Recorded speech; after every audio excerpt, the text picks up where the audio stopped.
The night falls heavy across Paris, thick with the smell of smoke and damp stone, as if the city itself senses what is about to unfold. In the narrow streets surrounding the temple quarter, shadows move with purpose. Men wearing the plain livery of the king, their boots silent on cobblestones polished by centuries. Torches flicker in their hands, casting trembling halos of light that reveal tense jaws and eyes fixed straight ahead.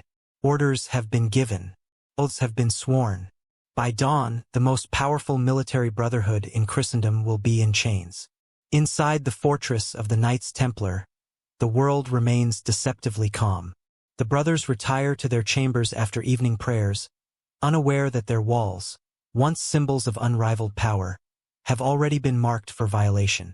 A few seniors linger in the refectory, speaking softly over bread and wine, their conversation drifting from logistics to scripture to the haunting memory of Jerusalem they lost nearly half a century ago. In another room, a young initiate carefully folds a worn cloak adorned with a faded red cross, preparing to take his vows in the coming weeks. He has trained his whole life for service, but he senses an unease tonight, a strange weight in the air that he cannot name. Far beyond the walls, King Philip IV stands in a candlelit chamber of the royal palace, the flames reflecting in his cold, calculating eyes. Documents lie spread before him. Accusations of heresy, blasphemy, corruption. Papers crafted carefully to justify what he knows is less justice than necessity. The crown is drowning in debt. The Templars are the anchor he must cut loose. Yet even Philip, ambitious and ruthless, cannot shake the lingering fear that the order guards something more dangerous than their gold. Something older. Something whispered about in cryptic letters and dying confessions. Tonight, he chooses to end that mystery by force. The first squad reaches the temple gates just after midnight. Their captain signals for silence, and the men fan out like hunting dogs circling prey. A pair of soldiers approach the massive wooden doors with battering tools wrapped in cloth to soften the impact. Their muscles strain. The hinges groan in protest. Inside, a brother hears the faint tremor and rises from his cot, brow furrowed. Before he can react, the door bursts inward with a violent crack, and men pour through the breach like a flood released from a dam. Shouts erupt. Steel clashes. Torches snap to life, revealing faces twisted with alarm and confusion. Some Templars reach instinctively for weapons, but the order has grown peaceful in its later years, comfortable, complacent. Their swords hang in storerooms, not at their sides. Within minutes, the halls echo with the heavy tread of soldiers and the ragged breathing of monks dragged from their beds. The young initiate is pushed into a corner, trembling as he watches the men he idolized shoved to their knees. One of the elder knights steps forward, his hair silver, his posture unbroken despite the violence. His voice, normally steady with command, trembles as he demands to know the meaning of this invasion. The captain hands him a scroll bearing the royal seal. The old knight reads the charges: heresy, idolatry, obscene rituals, and for a moment he closes his eyes, not in guilt, but in disbelief. When he looks up, something unspoken passes between him and the captain. A flicker of recognition, a memory of warnings ignored.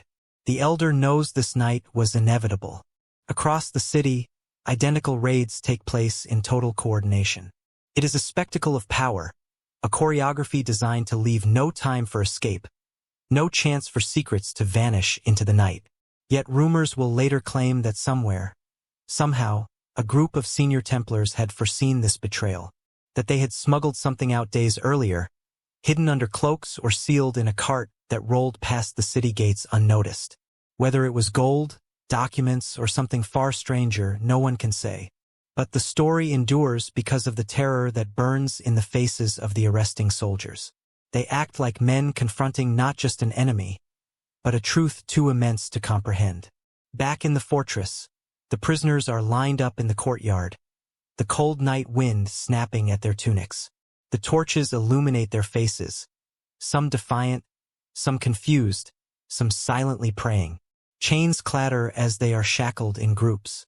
The captain reads a final proclamation, his voice echoing across stone walls that have heard crusader oaths, triumphs, and last rites.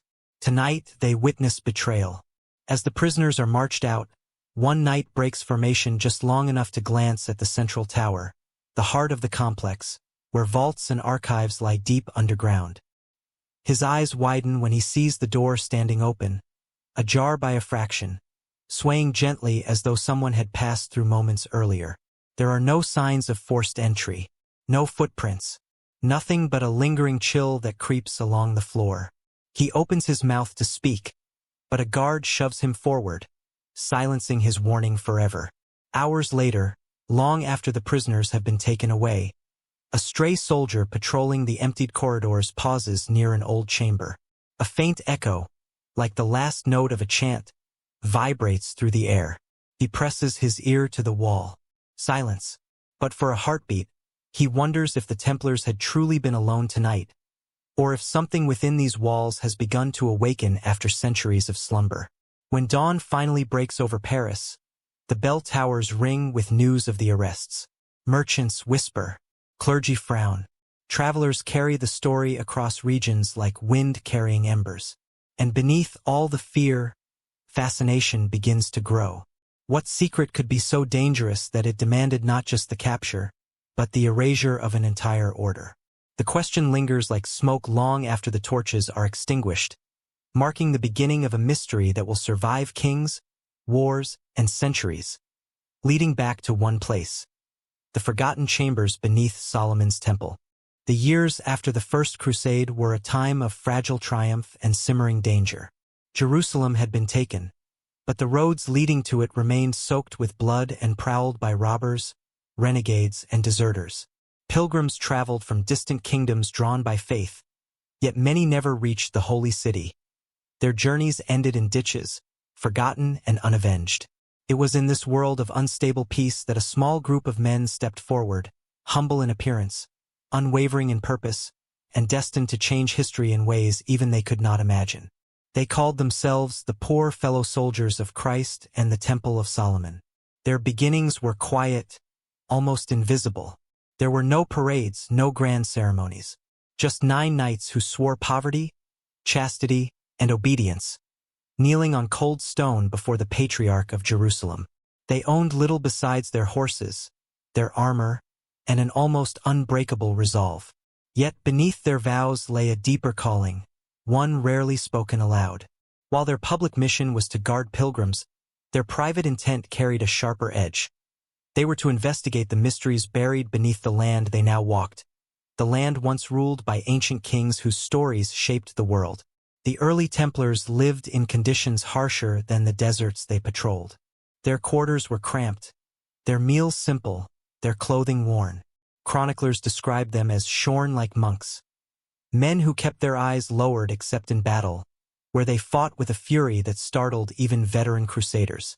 Around campfires, fellow knights whispered that these 9 men seemed to carry a secret, something they guarded not with walls or swords, but with silence. The Templars rarely spoke of their pasts or their reasons for joining. Each had left behind lands, titles, or families for a mission no outsider could truly explain. Their home in Jerusalem was not a palace but a section of the Al-Aqsa Mosque, believed by Christians at the time to be built over the ruins of King Solomon's temple. This detail alone puzzled many. Other orders chose monasteries or fortified keeps, places easy to defend. But the Templars chose the Temple Mount, a place layered with centuries of war, prophecy, and destruction. It was a decision that seemed less like convenience and more like destiny. Local rulers found their request unusual, yet they granted it, perhaps unaware of the deeper significance the site held. The 9 knights quickly gained a reputation for discipline. They trained relentlessly, fought fiercely, and patrolled the dangerous roads with unwavering dedication. Stories emerged of ambushes where the Templars stood their ground against overwhelming odds, refusing to retreat even when death seemed certain. Their courage earned admiration, but their secrecy earned curiosity. They kept no records of their earliest operations. They permitted no outsiders into certain areas of their headquarters. And they asked unusual questions about the terrain. Questions about old cisterns, collapsed passages, and forgotten entrances buried beneath centuries of rubble. As months passed, the Templars' presence on the Temple Mount began to draw quiet attention. Pilgrims noticed that parts of the complex were restricted. Workers reported being turned away from certain stairways by knights who claimed to be conducting repairs, though no rebuilding ever appeared to take place. Rumors spread that the Templars were mapping something beneath their feet. Some said they searched for lost relics mentioned in scripture. Others whispered that they sought writings left by ancient priests before the Babylonian conquest. Yet despite all speculation, these early knights spoke very little. Their humility, their silence, and their refusal to explain their strange interests only deepened the mystery. They were not like other warrior monks. Their eyes carried a weight that came from seeing something the world had forgotten. The turning point arrived when Hugh de Payens, the group's de facto leader, began meeting frequently with local clergy and scholars. He was polite but direct, asking about scrolls, traditions, and old ruins with a precision that surprised his hosts. Some regarded him with suspicion, others with fascination. A few, it was said, grew fearful. For Hugh did not ask aimless questions. He asked as though he already knew part of the truth and merely sought the rest. The Templars' reputation grew, slowly at first, but with steady momentum. Pilgrims traveled in greater safety, merchants gained confidence, and local rulers began to appreciate the presence of these quiet, determined men. But behind this rising respect lay a restless energy. At night, torchlight flickered from windows deep within their headquarters. Supplies were carried in without explanation, and strange echoes, like digging, dragging, or shifting stone, were sometimes heard from beneath the floors. Years later, after the Templars became one of the most powerful organizations in Europe, chroniclers would look back at this period with puzzled awe. How did a group so small, so poor, and so understated rise with such unstoppable force? What did they discover during these first years that transformed their destiny? The answers, if ever recorded, are lost to time. But one truth remains. Their rise was not born of charity or chance. It was born of purpose, forged in secrecy beneath ancient ruins that had witnessed the prayers of kings and the fall of empires. As their influence began to grow, as their name spread across Christendom, a haunting question lingered. Were these men guided by faith alone, or by something they found buried beneath the stones of Solomon's temple, something that would shape their path and seal their fate for centuries to come? The year 1119 found Jerusalem both triumphant and broken, a city reclaimed yet scarred by centuries of conquest. Its stone streets wound through markets buzzing with merchants, warriors, pilgrims, and wanderers, all of them treading on layers of history that ran deeper than any chronicler could fully capture. But above all the city's marvels and wounds, one place commanded a silence so ancient it felt almost alive: the Temple Mount. To Christians of the time, the broad platform was both sacred and unsettling, a place where the memory of biblical glory collided with the reality of ruins, collapses, and forbidden depths. The Crusaders who now ruled Jerusalem viewed the site through the lens of prophecy and myth.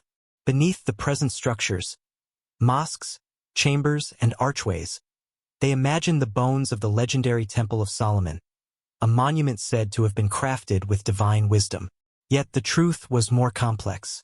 Earthquakes, invasions, and centuries of neglect had transformed the area into a labyrinth of collapsed corridors, blocked staircases, hidden cisterns, and chambers untouched since antiquity. It was onto this enigmatic ground that the newly formed Knights Templar made their home. Their decision startled many. The Al-Aqsa Mosque, which the Crusaders believed to be the remains of Solomon's palace, was granted to them as quarters, a gesture both political and practical. But the location raised eyebrows. Other orders had chosen monasteries or military fortresses. So why did these 9 humble knights insist on living atop the most mysterious site in Jerusalem? The answer, whispered even in their own time, was that the Temple Mount offered something no other place could access. Access to tunnels, vaults, and ruins no one fully understood. Access to secrets that had lingered there through the reigns of kings, through the destruction of Babylon, through Roman conquest and Islamic stewardship. Access to the past in its rawest, most sacred form. Pilgrims visiting the area described the Temple Mount as eerily quiet compared to the bustling streets below. They recalled seeing small groups of Templars studying blueprints, measuring distances with cords, and speaking to local stonemasons in hushed tones. These knights were not simply living on the mount. They were observing it, mapping it, listening to it. Some chroniclers noted that the Templars were granted permission to explore certain underground areas.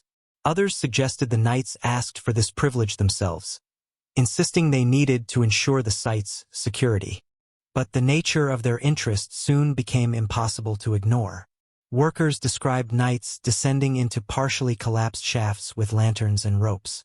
Rumors spread of narrow passages being cleared, of hidden doors being discovered beneath centuries of dust, of chambers whose air felt untouched since the age of prophets. The Temple Mount had always held an aura of mystery, but under the care of the Templars, it began to feel like a riddle on the verge of being solved. Local scholars were fascinated by the knights' pursuits. Some provided ancient maps or recited tales of lost treasures, golden artifacts, sacred scrolls, even the Ark itself. These legends blended history with myth, but to the Templars they seemed to serve as pieces of a larger puzzle. Within their quarters, the knights pored over texts written in languages most Europeans could not read. They consulted Jewish elders, Greek monks, and Arab scholars, not for religious debate, but for knowledge of the land's hidden architecture. They learned of tunnels carved during the First Temple period, buried beneath Roman constructions and later Islamic renovations. They learned of a network of cisterns, some enormous, capable of holding millions of liters of water. They learned of passages rumored to lead nowhere, yet built with the precision of master engineers. Every clue seemed to point deeper underground. And then came the discovery that changed everything.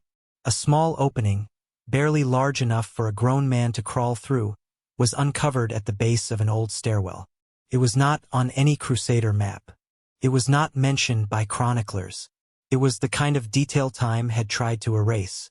When a pair of Templars ventured inside, they found a passage descending at an angle, its walls lined with stones older than the city above. This was no ordinary tunnel, it was architecture from another era, forgotten by the world. Whatever they found deeper inside, the knights did not record. But the atmosphere around the Temple Mount changed after that night. The Templars became more vigilant, more private. Their late-night excavations increased. Supplies were requested without explanation. Some chambers were sealed off. Others were guarded even from fellow crusaders. The 9 humble knights, once seen as mere protectors, now seemed like keepers of something far greater. The people of Jerusalem noticed other changes as well. The Templars' demeanor grew more focused, almost haunted. Their eyes carried a weight, as if they had seen something that challenged their understanding of faith, history, or the world itself. When asked directly about their work beneath the mount, they answered only with polite deflection. But the most unsettling shift occurred one evening when a group of visiting monks reported hearing distant sounds, metal scraping stone, muffled voices, and a deep echo like the groan of a vast chamber far below. The knights dismissed it as normal underground settling, but the monks remained unconvinced. They spoke of the sound not as accidental noise, but as if something was being moved or awakened. Meanwhile, the Crusader leadership assumed the Templars were simply conducting repairs or ensuring the site's stability. They did not pry. They had wars to fight, borders to defend, treaties to negotiate. In many ways, the Templars' quiet work beneath the Holy Mount was seen as a blessing. Someone was finally tending to the neglected heart of the city. But for the Templars, the excavation was not maintenance. It was mission. As the months passed and their numbers grew, one truth became undeniable. Whatever the knights sought beneath Solomon's temple, they believed it was worth every hardship, every risk, and perhaps even every life. For the Temple Mount was more than an ancient ruin. It was a vault of history, a cradle of prophecy, and a key to something the world had forgotten. And somewhere in its depths, behind walls untouched since the time of kings, waited the mystery that would forever alter the destiny of the Knights Templar. The early years of the Knights Templar were marked by an intensity that few outside the order ever understood. While the world believed these 9 men spent their days patrolling dusty roads and escorting pilgrims, the truth of their mission lived in the darkness beneath their feet. For nearly 9 years, a quiet but relentless excavation unfolded under the Temple Mount, an operation shrouded in secrecy, conducted with the discipline of soldiers and the devotion of monks. It was a quest that would come to define the order's identity and shape its destiny. The digging began cautiously. The Templars first focused on clearing the known passageways beneath their headquarters. Tunnels partially collapsed after earthquakes and centuries of shifting ground. They worked by torchlight, their breaths echoing off the damp stone. Dust clung to their tunics, and the air was heavy with the scent of ancient earth, untouched since the days of prophets and kings. The first weeks yielded little: old tools, pottery fragments, occasional bones that might have belonged to workers long forgotten. Yet none of these seemingly mundane discoveries discouraged them. Every stone they removed, every wall they examined, deepened their conviction that something far greater lay hidden below. As months passed, the knights became more skilled at reading the whispers of the underground. They learned to identify the difference between natural caverns and carved spaces. They recognized the subtle variations in stone that hinted at blocked entrances or disguised walls. Their backgrounds as warriors did not prepare them for this work, but necessity made them archaeologists, architects, and explorers. The Temple Mount became a living puzzle, and they were determined to solve it piece by piece. One evening, after weeks of clearing a narrow corridor, 2 knights uncovered a sealed archway beneath layers of rubble. The masonry was older than anything they had seen, rougher, more primitive, yet unmistakably constructed with purpose. When they finally broke through, they entered a chamber that seemed frozen in time. Its walls were blackened by ancient fires. The ceiling, though partially collapsed, bore traces of inscriptions worn by centuries of neglect. The knights knelt, touching the floor with reverence. This was no ordinary room. It had once been part of something sacred, something the world above had forgotten. The Templars reported their findings to Hugh de Payens, who descended into the chamber the following morning. His expression, normally steady and restrained, shifted as he observed the walls. There were faint carvings, symbols older than Christianity, older than Rome, perhaps even older than the temple itself. Hugh's silence that day spoke volumes. The knights knew then that their mission had only just begun. The next phases of the excavation grew more deliberate. The Templars began reinforcing the walls, creating wooden scaffolding to support the fragile ceiling. They constructed makeshift winches to lift debris and widen passages to move supplies more efficiently. At times the work was grueling, especially during the hot months when the underground chambers felt like ovens, or during winter when cold air seeped through cracks like a warning breath. But the knights persisted, driven by a conviction deeper than any earthly duty. They believed they were uncovering not just history, but a legacy entrusted to them by Providence. Over the years, they discovered multiple rooms, each more enigmatic than the last. One chamber contained a large stone basin carved from a single block, its purpose unclear. Another held a series of niches arranged in a pattern too precise to be accidental. Some rooms were empty, filled only with silence and dust. Others bore signs of hurried abandonment: broken pottery, soot stains, fragments of what might once have been scroll containers. The Templars pieced together these fragments, studying them in their quarters late into the night.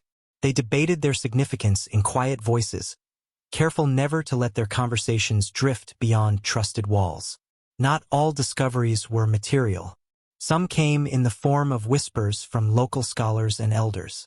The Templars learned of ancient stories describing tunnels that once connected the temple to the city's outskirts, built for escape during sieges. They heard of hidden libraries protected by priests during the Babylonian conquest. They read accounts from Jewish, Greek, and Arab sources describing treasures, spiritual, intellectual, or physical, sealed away by those who feared their misuse. These tales, though fragmented and contradictory, served as guiding threads, pulling the knights deeper into their quest. As their excavations expanded, the Templars encountered obstacles that tested their resolve. Some tunnels ended abruptly at collapsed sections too dangerous to cross. Others led to chambers filled with water, remnants of ancient cisterns that had leaked over centuries. At times, the knights were forced to retreat for days or weeks, waiting for reinforcements or safer conditions. But each setback only fueled their determination. They felt watched not by enemies but by history itself urging them forward. There were nights when unsettling noises echoed through the tunnels. The shifting of old stones, the groan of the earth settling, or something else. A rhythmic pulse beneath the ground that the knights could not explain. More than one Templar admitted privately that the underground felt alive, as if the mount itself was aware of their presence. Yet none of them turned back. Their duty bound them tighter than fear. By the 5th year of their excavation, the Templars had mapped a network of subterranean structures unknown to the Crusader leadership. They discovered a long, descending passageway so precisely engineered that even modern architects would marvel at its craftsmanship. The walls were lined with smooth-cut blocks that seemed almost impossible for ancient builders to have shaped. At the end of this passage stood a sealed door, its surface completely smooth except for a faint symbol carved near the base, a shape resembling a star within a circle. The knights spent months examining the door. They traced every line, tested every seam, puzzled over its design. No hinges were visible.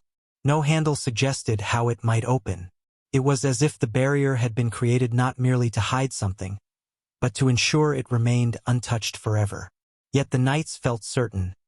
Whatever lay behind that door was the heart of their mission. Their attempts to open the sealed chamber spanned several years. They applied gentle pressure, brute force, chisels, and even early mechanical tools. Nothing worked. It was as though the door resisted the very concept of entry.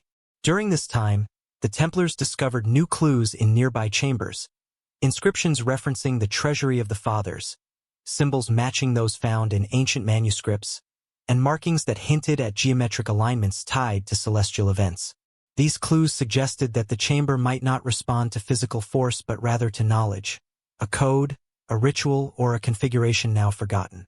As the 9th year approached, the Templars' behavior grew more intense. They became more protective of the tunnels, limiting access even among their own ranks. Some said the knights began performing odd rituals in the underground chambers. Chants, readings, coordinated movements, as if attempting to replicate something described in ancient texts. Whether these actions were spiritual, symbolic, or practical attempts at unlocking the sealed room, no record survives. What is known is that one night, after nearly a decade of searching, the Templars emerged from the tunnels appearing changed. Witnesses described them as pale, shaken, yet filled with an overwhelming sense of purpose. Whatever they found or failed to find, beneath the mount that night was never shared openly. But the days that followed saw a subtle transformation take place. Communication between the Templars and Jerusalem's leaders increased. Letters were sent to Europe. Supplies were requested without explanation. Something had shifted. The 9-year dig ended not with a revelation to the world, but with a secret carried silently by the men who had risked everything to uncover it. A secret that would guide the Templars' rise to unprecedented power and seal their fate in centuries of myth, speculation, and fear.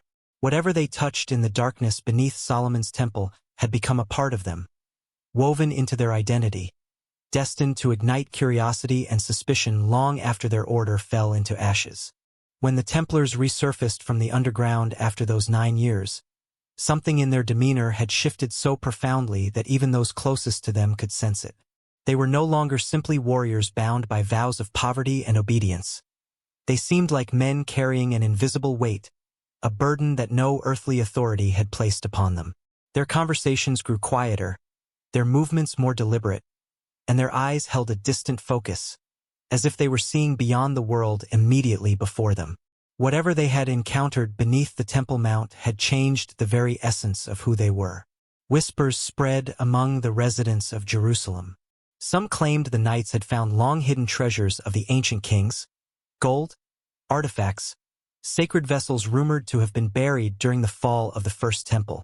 Others believed the Templars had uncovered scrolls containing forbidden knowledge, writings from prophets or sects whose teachings could upend accepted doctrine.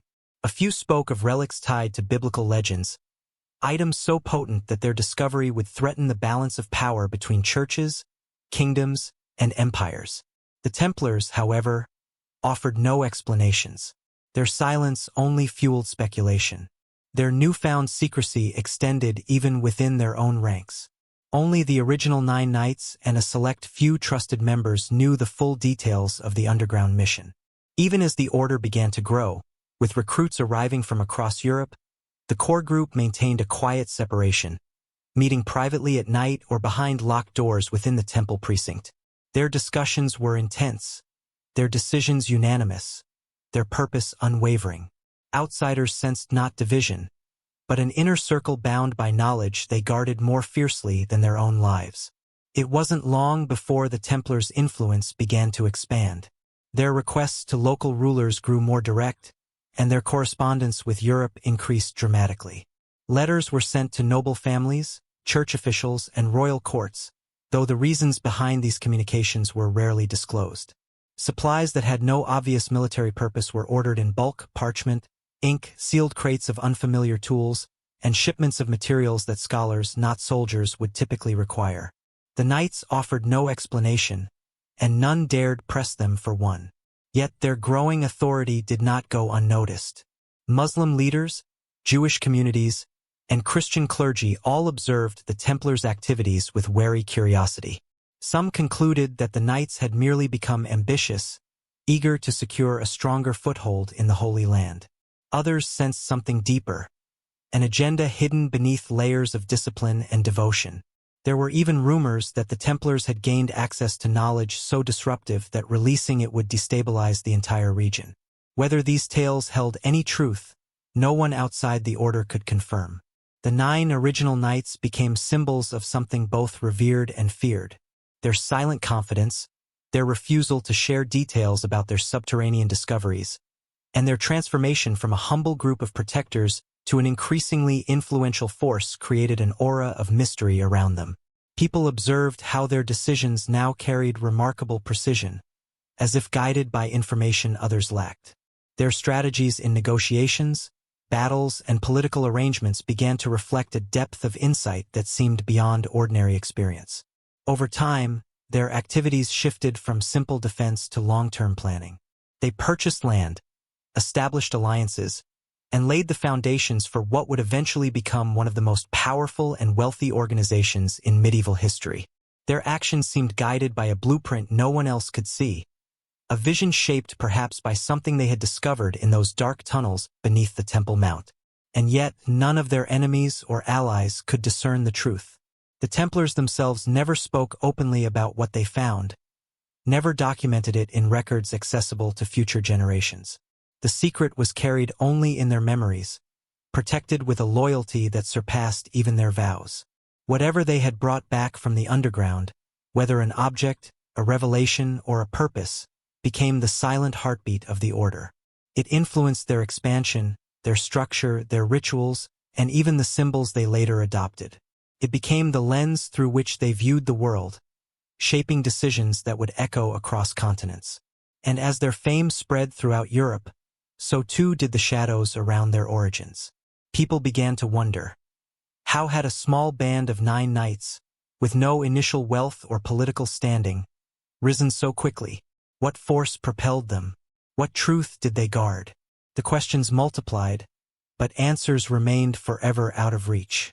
The Templars had entered the depths as ordinary men and emerged as something far more enigmatic. And the world, sensing a mystery at the core of their order, would spend centuries trying to unravel it, never knowing that the truth lay sealed in darkness, hidden beneath the ancient stones of Solomon's temple, whispered only among those who had descended into the earth and returned forever changed. As the years passed and the Templars' reputation grew, their excavation beneath the Temple Mount quietly continued in ways that went unnoticed by the outside world. What began as a discreet search had evolved into a calculated and highly organized operation. The knights, now aided by a small and trusted inner circle, worked with a precision that suggested they were no longer searching blindly. They were following something, some clue or guiding thread discovered in the earliest days beneath the holy site. Their movements had intention, as if they were tracing a map no one else could see. The underground tunnels became a world of their own, separate from the sunlight and tumult above. Narrow passageways supported by aging beams echoed with the sound of chisels, whispered instructions, and the slow dripping of water. Torches flickered against ancient stone walls, revealing carvings so old that even the Templars, with all their newfound knowledge, could not fully decipher them. Occasionally they uncovered sealed chambers, rooms untouched since the age of the First Temple, filled with dust, collapsed pillars, or shattered remnants of artifacts long forgotten. But there were moments when they discovered things that left even the bravest among them silently stunned. Some chambers held inscriptions in languages unrecognizable to any scholar of the time. Others contained architectural designs that did not match the known styles of ancient Israel, Persia, Babylon, or Rome. These anomalies raised unsettling questions. Who had built these rooms, and why were they hidden so carefully beneath the sacred mount? The deeper the Templars dug, the more they sensed they were unraveling a secret far older, and perhaps far more complex, than they had imagined. There were occasional reports of strange occurrences within the tunnels. A knight would describe hearing distant voices where no one stood, or feeling a sudden chill in chambers sealed for centuries. At times, the earth seemed to tremble lightly beneath their feet, as though shifting around them. Skeptics among the group dismissed these concerns as echoes or stress from working in confined spaces, but others wondered whether the underground structure itself was reacting to their intrusion. The Templars were devout men. They believed in divine presence and supernatural influence. For some, these experiences felt like warnings, signals that they were trespassing on ground protected by forces beyond human comprehension. Still, they pressed on. Whatever drove them, faith, determination, or a desire to honor their original mission, remained stronger than fear. They recorded their findings in coded manuscripts kept hidden from the general order. Maps were drawn, symbols carefully traced, and dates meticulously logged. These documents never left the most trusted hands. Guarded with the same vigilance they would later apply to their financial ledgers and sacred relics. The secrecy around their underground discoveries became one of the earliest traditions that defined the Templar ethos. Knowledge was power, and some knowledge was too dangerous for the world above. As their operations expanded, the Knights were forced to confront the logistical challenges of working below an active holy site. The Temple Mount was a place of worship, politics, and tension, watched by leaders of three major faiths. Any hint that the Templars were digging or removing material risked sparking conflict or suspicion. Thus, most of their work occurred at night, when crowds dispersed and the city quieted. Tools were smuggled in crates disguised as weapon shipments. Debris from the excavations was carried out slowly, hidden in cloth sacks or mixed with supplies being transported across Jerusalem. During these long hours underground, the Templars grew increasingly aware that they were not simply uncovering the past, they were being shaped by it. Their understanding of ancient history, biblical events, and the origins of sacred traditions began to shift. They found patterns in the architecture, alignments between chambers and celestial markers, and symbols that repeated in ways too deliberate to be coincidence. The deeper they went, the greater the sense that something had been intentionally concealed, not by chance or decay, but with purpose. Eventually, they reached a depth where the stone changed in texture and appearance. The chambers became larger, the passages smoother, as though crafted with a level of precision unmatched by the civilizations they were familiar with. It was here, in these lower levels, that the Templars discovered objects and inscriptions that defied their expectations entirely, items whose craftsmanship did not match any known era. Some of these objects were moved to hidden storage chambers created within their headquarters. Others were left undisturbed, their origins too mysterious and their possible implications too dangerous to risk exposing. Above ground, the Templars maintained an image of unwavering devotion and military discipline. Yet those who worked in the tunnels felt the growing divide between the world below and the world above. They carried knowledge that weighed heavily on their conscience, for they knew that if revealed, it might challenge beliefs that millions held sacred. Some knights struggled with doubt, unsure whether they were uncovering divine truth or unsettling secrets best left buried. The leadership of the order remained unified. They understood that their discoveries, whatever their nature, could not be allowed to fall into the wrong hands. This belief fueled their dedication to secrecy and influenced the structural reforms that soon followed within the order. It shaped their rituals, their symbols, and their unique chain of command. Most importantly, it created an unspoken bond among those who had walked the ancient tunnels. A bond forged in darkness, illuminated only by flickering torchlight and the weight of the past pressing in around them. By the time their excavations reached their most profound depths, the Templars knew with absolute certainty that they were at the cusp of something monumental. It was not gold or treasure that kept them searching, but a truth, one hidden beneath the very foundation of Solomon's temple. And as the scope of what they had uncovered grew, so too did their realization that this secret would shape the destiny of their order for centuries to come. As the Templars continued their silent exploration beneath the Temple Mount, the world above remained unaware of the depth of their progress or the extraordinary significance of what they were uncovering. But within the order, subtle changes were beginning to ripple outward, changes tied directly to what the Knights had discovered deep in the hidden layers of stone and dust. These changes radiated first through the 9 original members, then through the carefully selected few entrusted to join them in their clandestine mission. The transformation was not sudden. It unfolded slowly, like dawn spreading across the horizon. The Templars began to display a level of discipline and unity that exceeded even their strict vows. Their conversations grew more measured, their strategies more complex. When they met with church authorities, their words carried a newfound confidence, as though they possessed information that allowed them to see 3 steps ahead.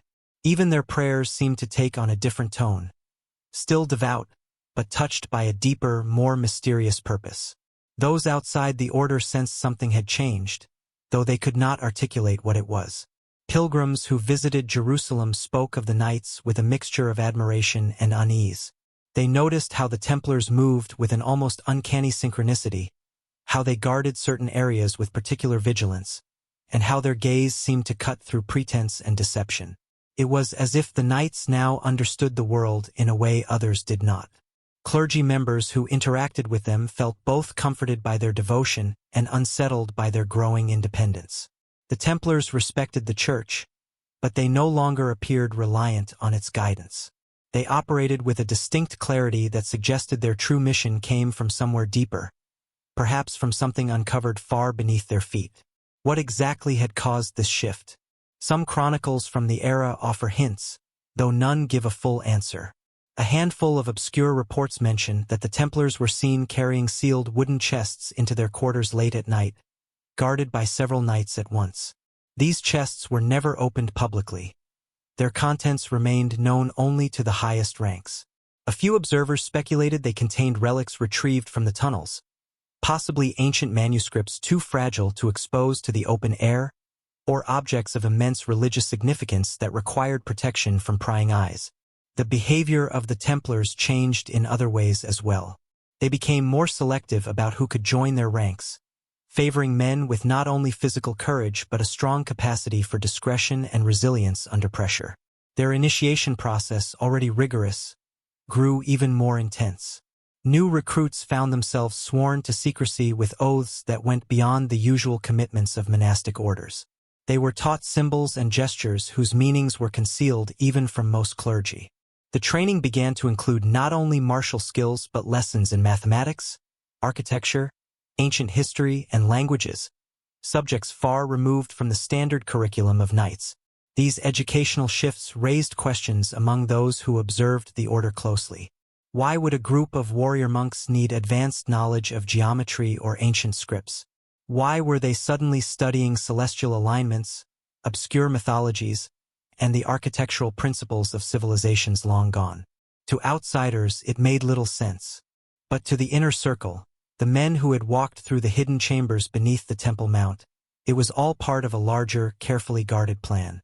The leadership of the order understood that to protect whatever they had found, they needed more than strength. They needed intelligence, secrecy, and the ability to perceive threats before they emerged. The Templars began building a structure that resembled not only a military force but an information network, one capable of observing and interpreting events across continents. Their reach extended into courts, ports, and monasteries, gathering knowledge as quietly as they had excavated the earth beneath Jerusalem. Some of the earliest signs of this new network appeared in the letters they sent to Europe. These letters, though outwardly benign, contained patterns, hidden codes, strategic omissions, and symbolic markers that only a trained eye would notice. The Templars were communicating on multiple levels, speaking to rulers and bishops on the surface, while conveying deeper messages to select members within the order. It was the beginning of an internal communication system that would later become legendary for its complexity and effectiveness. Meanwhile, the knights who had spent the most time underground seemed increasingly driven by a sense of urgency. They felt that time was not on their side, that whatever they had discovered might one day attract attention from rivals who would stop at nothing to seize it. They pushed their brethren to train harder, build faster, and expand their influence before others realized the magnitude of what lay beneath the Temple Mount. Yet, even as they prepared for potential threats, a quiet tension grew within the order. Some knights worried that too much secrecy might isolate them from the church or the kingdoms they served. Others believed the truth was too dangerous to reveal under any circumstances. A few felt torn between their loyalty to the order and their fear of the implications of their discoveries. What if the world was not ready for what they had found? What if the knowledge they guarded could unravel the foundations of belief, power, and history? Despite these doubts, the leadership held firm. They knew that the moment their secret slipped beyond their control, chaos would follow. And so they crafted new rules, refined old rituals, and built layers of protection, both physical and symbolic, around the heart of the mystery. The Templars would rise in influence and wealth, but their greatest treasure would remain hidden, locked away behind silence, stone, and the unbreakable loyalty of the men who had seen the truth with their own eyes. As the Order's power expanded across Europe and the Near East, no one outside the inner circle realized that the Templars were being shaped not by politics or fortune, but by a secret rooted in the ancient bedrock of Jerusalem.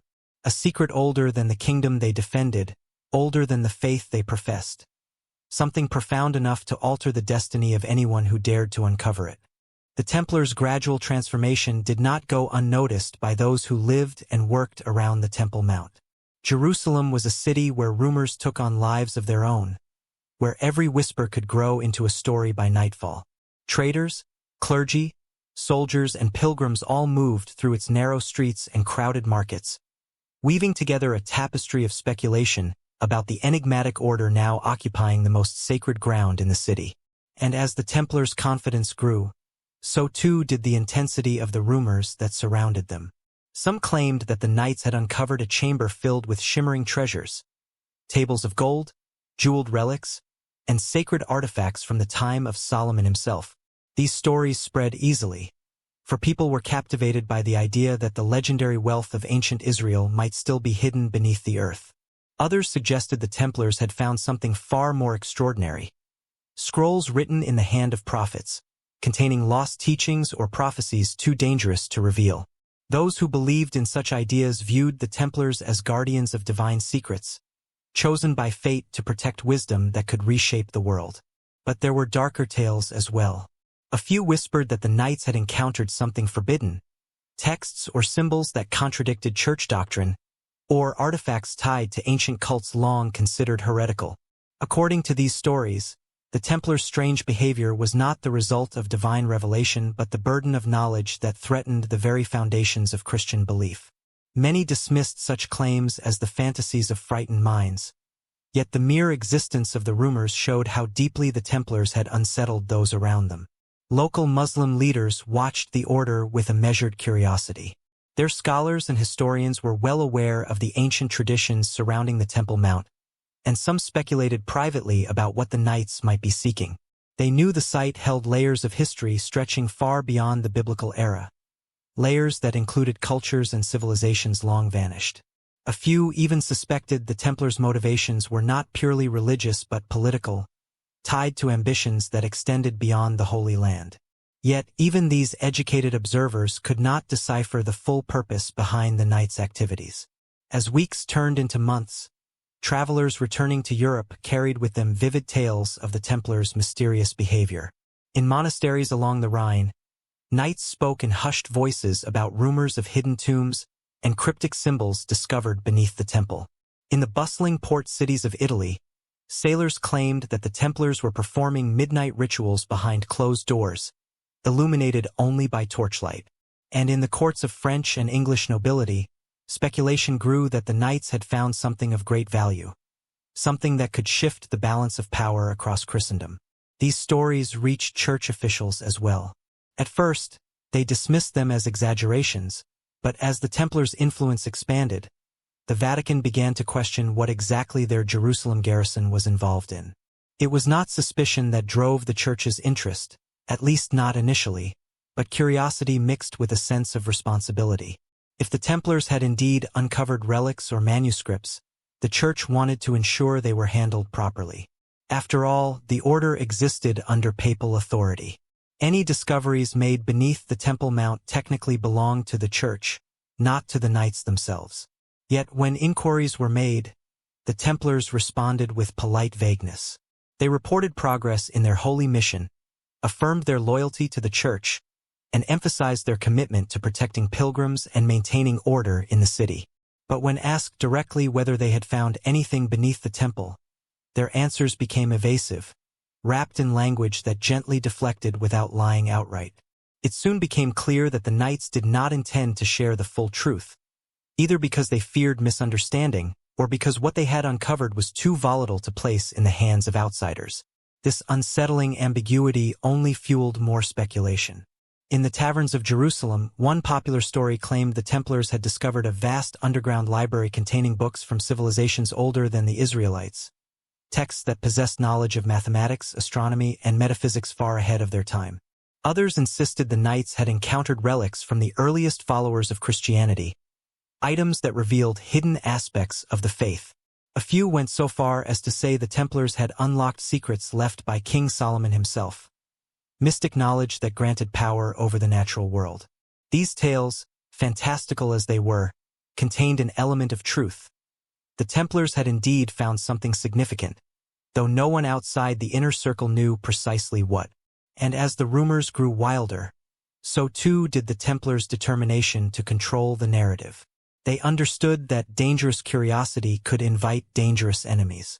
So they adopted a strategy of silence and ambiguity, allowing the rumors to swirl while revealing nothing.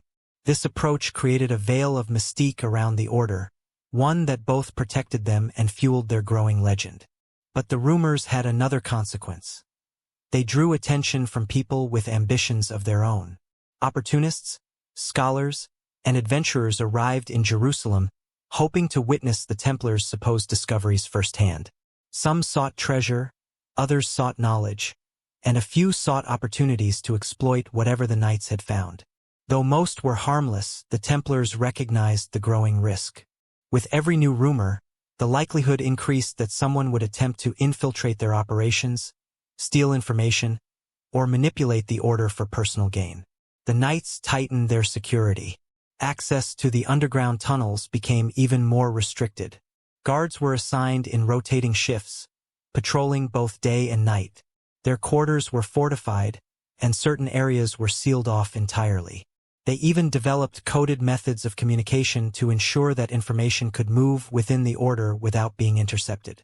Still, despite their precautions, the Templars could not stop the spreading fascination with their activities. Their legend was growing faster than they could contain it, and somewhere beneath the ground they walked each day, a truth greater than all the rumors waited in darkness, unchanged, unyielding, and one step closer to being uncovered. As the Templars' reputation swelled and rumors circled across continents, subtle but unmistakable patterns began to appear within the order's internal operations. These changes, almost invisible at first, gradually revealed the formation of something new, a hidden structure within the publicly known hierarchy. While the world saw a disciplined brotherhood of warrior monks devoted to protecting pilgrims and defending the Holy Land, beneath that image lay a deeper, more secretive layer of authority that only a select few understood. This inner circle moved with quiet purpose, guiding the order's actions with knowledge that set them apart from the rest of their brethren. The rank-and-file knights noticed these shifts, though they could not identify their cause. They sensed that certain decisions were being made behind closed doors, that certain members carried an influence not defined by their official positions. Meetings were held at unusual hours, sometimes in candlelit rooms guarded by silent sentinels. Documents were transported in sealed containers, their contents known only to the highest-ranking members. And while the Templars remained unified in their purpose, the atmosphere within their walls had undeniably changed. There was a new weight to their mission, a gravity that even the youngest recruits could feel. This inner circle was composed of the original 9 knights and a handful of carefully chosen successors. Men who had proven their loyalty not only through devotion and discipline, but through their ability to keep secrets even under extreme pressure. These individuals were entrusted with knowledge of the underground discoveries beneath the Temple Mount, and their insights shaped the Order's evolving strategies. They discussed matters that no ordinary knight could comprehend, topics related not merely to war or governance but to ancient history, spiritual mysteries, and the hidden architecture of Jerusalem itself. The decisions made by this hidden council influenced every aspect of the Order. They determined where new commanderies would be built, which routes would be fortified, and which alliances would be pursued or quietly avoided. They also dictated the Order's approach to financial matters, transforming the Templars into pioneers of sophisticated banking systems that would later reshape European economics. These innovations were not simply born of practical necessity. They were part of a broader vision shaped by what the inner circle believed lay beneath the Temple Mount. At times, the Order's public leadership issued directives that seemed unusual to ordinary knights. They were instructed to protect certain travelers without explanation, to secure specific trade routes that appeared insignificant, or to transport sealed chests between strongholds without ever asking what was inside. Some knights accepted these tasks without question, trusting in the hierarchy they had sworn to obey. Others felt a growing unease, sensing that they were participating in something far larger than they had been allowed to understand. More sensitive still were the changes within the Templars' rituals and ceremonies. New symbols were introduced, geometric designs, ancient motifs, and gestures that held layers of meaning known only to the initiated. The knights learned phrases during initiation that seemed obscure, but which carried profound significance to those in the inner circle.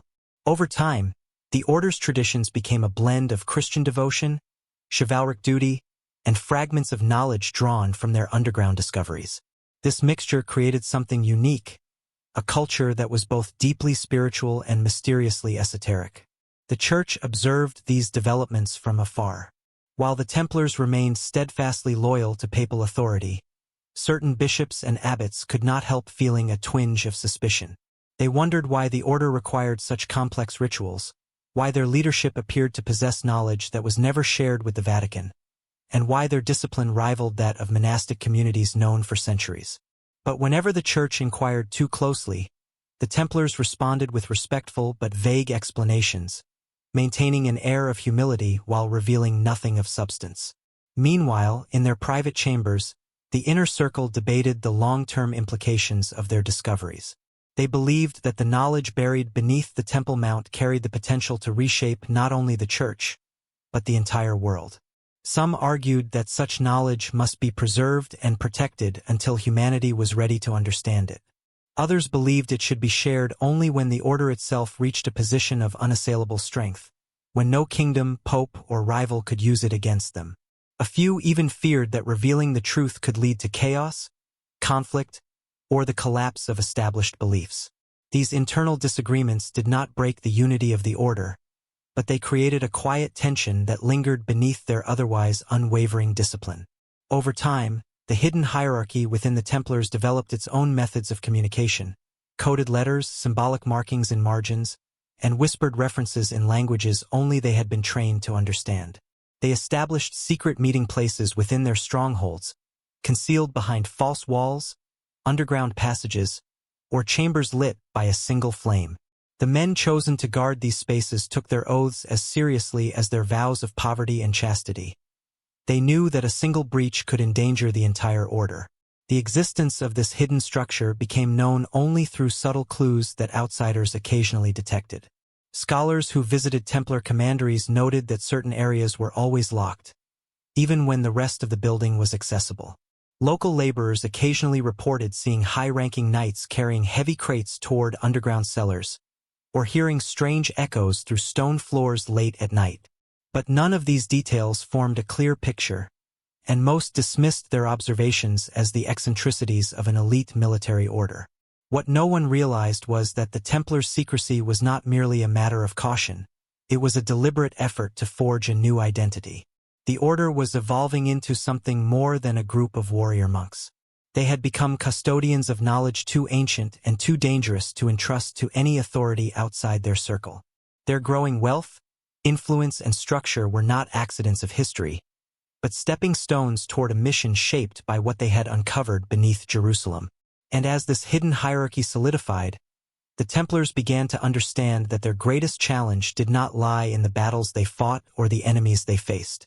It lay in preserving a secret that, if mishandled, could ignite a storm that would sweep across every kingdom and every church in the known world. The weight of that responsibility pressed upon them daily, strengthening their resolve while quietly isolating them from the world they served. The deeper the Templars ventured into the earth beneath the Temple Mount, the more they realized that their discoveries were not random or disconnected. Patterns began to emerge, patterns that hinted at a design far older and far more deliberate than anything they had expected. What they encountered in those hidden chambers did not reflect the chaotic remnants of ruins lost to time. Instead, it resembled a structured archive, as if someone had intentionally built, preserved, and concealed these spaces for reasons long forgotten. This revelation shook the inner circle to its core, for it suggested that they were not merely unearthing the past. They were trespassing into a realm of knowledge left behind by minds whose intentions remained obscure. The earliest signs of this design appeared in the architecture itself. Chambers aligned with precision to cardinal directions, passages constructed with angles so perfect they defied the tools available in known ancient cultures. Some walls displayed carvings whose geometric patterns seemed to echo mathematical principles centuries ahead of their time. Others bore symbols unfamiliar even to the most learned Templar scholars: spirals, interlocking shapes, and inscriptions resembling both ancient alphabets and something altogether alien. These markings were not decorative. They felt functional, like coded messages or diagrams meant for those who understood their language. As the knights progressed deeper, they found evidence of knowledge that challenged what they believed they knew about the ancient world. One chamber, carved from smooth limestone, contained a series of stone tables etched with astronomical alignments, constellations mapped with a sophistication that rivaled or exceeded the best works of Greek or Islamic scholars. The stars were charted with such precision that even slight deviations in placement were mathematically consistent. The Templars could not comprehend how people thousands of years earlier could possess such mastery, yet the inscriptions suggested they did. Another chamber held a series of sealed clay containers. When opened, they revealed fragments of parchment or thin sheets of a material that resembled dried papyrus but was far more resilient. These fragments contained diagrams of structures, machines, and devices that made little sense to medieval eyes. Some depicted pulleys and levers of enormous scale. Others showed unfamiliar mechanisms whose purpose remained a mystery. The knights struggled to interpret these drawings, but they understood enough to recognize that these designs belonged to a level of engineering far beyond anything known in their time. What unsettled them most, however, were the recurring motifs that appeared across multiple chambers. Recurring symbols found etched into the stone, carved into artifacts, and woven into the diagrams. These symbols were too consistent to be coincidence. They suggested a shared worldview, a unified system of knowledge that guided the creators of these underground structures. Some of the symbols resembled ancient Hebrew characters, others echoed Egyptian hieroglyphs, and still others looked like early Greek forms. Yet none matched perfectly. It was as if the language that once connected these scripts had been lost to history, leaving only fragments that survived in later civilizations. The Templars debated among themselves what these discoveries meant. Some believed they had uncovered evidence of a forgotten civilization that existed before the recorded history of Israel. Others thought they stood in chambers built during the reign of Solomon or even earlier, spaces reserved for scholars who pursued knowledge forbidden to the general populace. A few entertained the possibility that the chambers were designed by groups mentioned only in apocryphal texts, mystical sects who were said to possess wisdom passed down from ancient prophets or patriarchs. But one theory unsettled the Knights more than any other, that these chambers were intended to protect knowledge specifically from the eyes of future generations. The more they uncovered, the clearer it became that the creators had gone to great lengths to preserve and conceal their work. Some passages were intentionally blocked, requiring deliberate excavation to reopen. Others were hidden behind sliding stones or concealed doors impossible to locate without knowing the exact mechanism. In several chambers, the Templars found remnants of traps or barriers designed to deter intruders, spikes, falling stones, or pits carved with precision. These defensive measures were ancient, but their purpose was unmistakable. Whatever had been stored here was meant to be kept from those who were not prepared to understand it. The Templars faced an unsettling question. Why would anyone go to such extraordinary efforts to hide knowledge rather than share it? What danger did this information pose? And more importantly, what responsibilities now fell upon the knights who had discovered it? The inner circle struggled to reconcile their discoveries with the faith that shaped their lives. They had been raised to believe that divine revelation came through the scriptures and the teachings of the church. But the chambers beneath the Temple Mount suggested that humanity's understanding of the ancient world was profoundly incomplete. It challenged the linear history they had been taught and hinted at a web of forgotten connections between cultures, beliefs, and scientific knowledge. One night, as the knights studied a collection of diagrams illuminated by flickering lamps, Brother Amaric, one of the most devout among them, whispered a question that silenced the chamber. "What if this was not meant for us?" His words echoed through the room, forcing them to confront a fear they had all avoided. By uncovering these chambers, had they violated a boundary set by ancients, perhaps even by divine wisdom? Or had they been guided there intentionally, chosen to inherit knowledge that would otherwise remain buried forever? It was not the first time this question arose, and it would not be the last. But the inner circle soon realized that regardless of the original intent, the responsibility was now theirs. They were the only ones who knew of the chamber's existence. They alone had seen the symbols and diagrams, and they alone could decide how to protect or reveal this knowledge. As the Templars ventured even deeper, they reached an area where the air grew colder, the walls smoother, and the silence heavier. The chambers in this section felt different, not simply ancient, but sacred in a way that transcended religious boundaries. Some knights described an inexplicable sensation upon entering these deeper rooms, as if a presence lingered, watching them from the darkness. Others felt the weight of history pressing around them, urging caution, respect, and humility. These final passages would lead them to something extraordinary, something that would redefine their mission and alter the destiny of their order. But for now, all they knew was that they had crossed a threshold into a realm where the past breathed through stone, and where the echoes of forgotten knowledge whispered to those brave enough to listen. The discovery of the sealed chamber marked a turning point in the Templars' descent beneath the Temple Mount. Until then, their exploration had been guided by intuition, fragments of architectural logic, and the occasional discovery of symbols that hinted at deeper pathways. But when they reached the Great Stone Barrier, an enormous slab fitted so precisely into the surrounding walls that not even a blade could slip through, the atmosphere changed.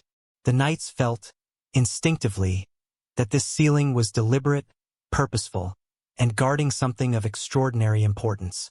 The chamber lay at the end of a long, descending corridor unlike the others they had passed. The walls were smoother, showing fewer signs of age, and the air grew colder the deeper they went, as though the stones themselves preserved memories of something ancient and solemn. Overhead, the ceiling compressed into a gentle arch, supporting the tonnage of earth above them.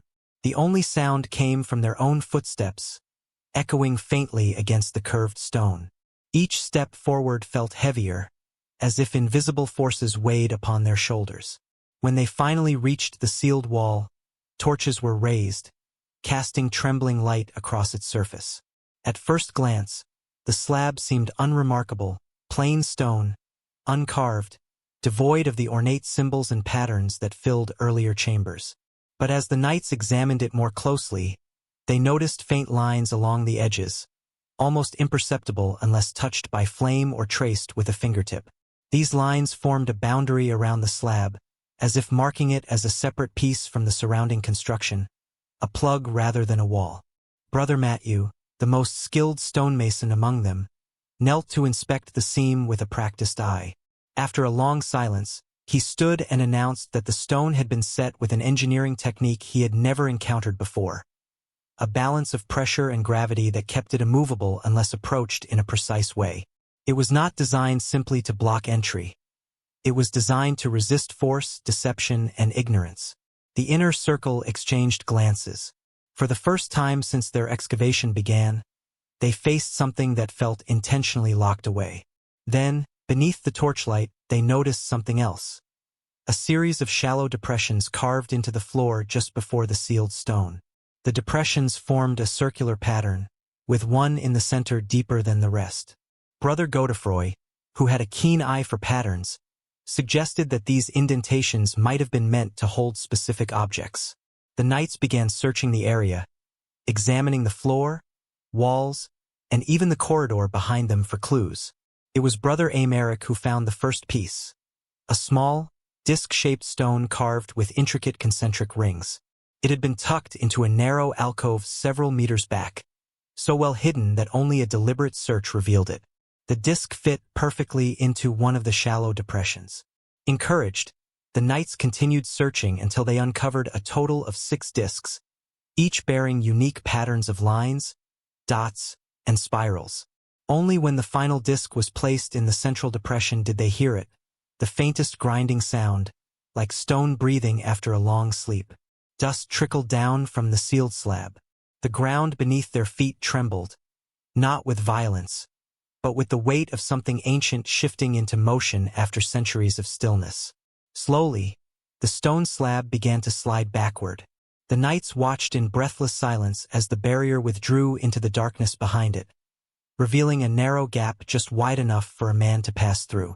Cold air exhaled from the opening, carrying a scent none of them could describe. Something dry, metallic, and untouched by time. The torches flickered as if reacting to this new presence. The inner circle stood motionless. The enormity of what they had opened dawned on them. This was not merely another chamber left behind by ancient builders. This was a vault, intentionally sealed, concealed from all but those who possessed the knowledge to unlock it. And the mechanism suggested intelligence and purpose far beyond simple burial or storage. The knights debated amongst themselves whether they should proceed. Some insisted that the very existence of the mechanism was a sign that they were meant to enter. Others feared that opening the vault might invite consequences, spiritual, physical, or something entirely unknown. But in the end, their oath to uncover truth and protect sacred knowledge guided them. They stepped forward, each man silently preparing himself for whatever lay ahead. The passage beyond the slab was narrow, carved with a precision that made it feel less like natural stone and more like the inside of a crafted structure. The walls were smooth, almost polished. Unlike the rough, age-weathered surfaces of earlier tunnels, this corridor had been preserved perfectly. Their footsteps no longer echoed. The walls absorbed sound, creating a profound silence that felt unnatural. As they moved deeper, the corridor widened into a small antechamber. At its center stood a single stone pedestal, waist-high, supporting an object wrapped in layers of brittle linen. Brother Henri gently peeled away the linen, revealing a rectangular tablet of dark stone. The surface was engraved with symbols similar to those they had encountered earlier, yet these were arranged in a specific sequence, vertical columns of characters that resembled a form of proto-writing predating anything known. The meaning of the inscription was beyond them, but its structure suggested intention, a message meant to be deciphered. More troubling, however, was the craftsmanship of the tablet. The stone was impossibly smooth, as though shaped by tools capable of cutting on a molecular scale, tools far beyond the technology of any civilization known to history. Beneath the tablet, hidden underneath the last layer of linen, they discovered something even more astonishing.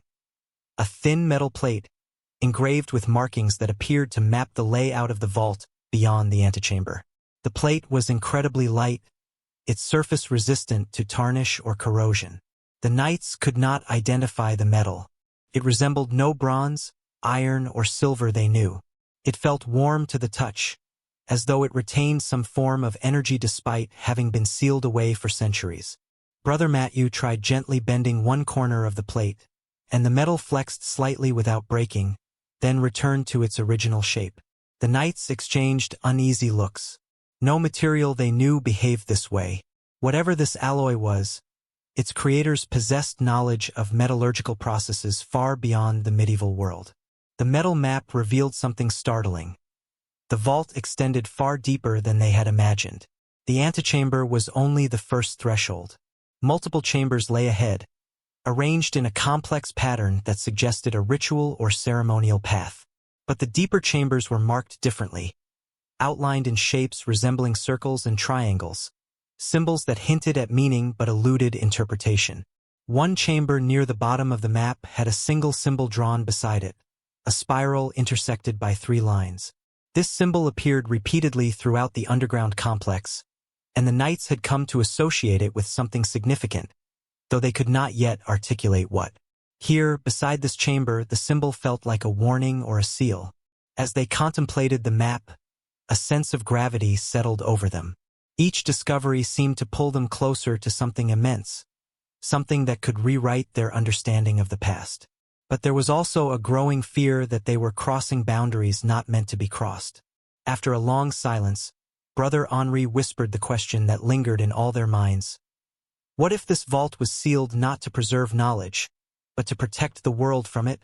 No one answered. The only sound was the faint, steady drip of water somewhere deeper in the darkness ahead. They looked toward the next passage, the one that would take them deeper into the heart of the vault. And then they stepped forward.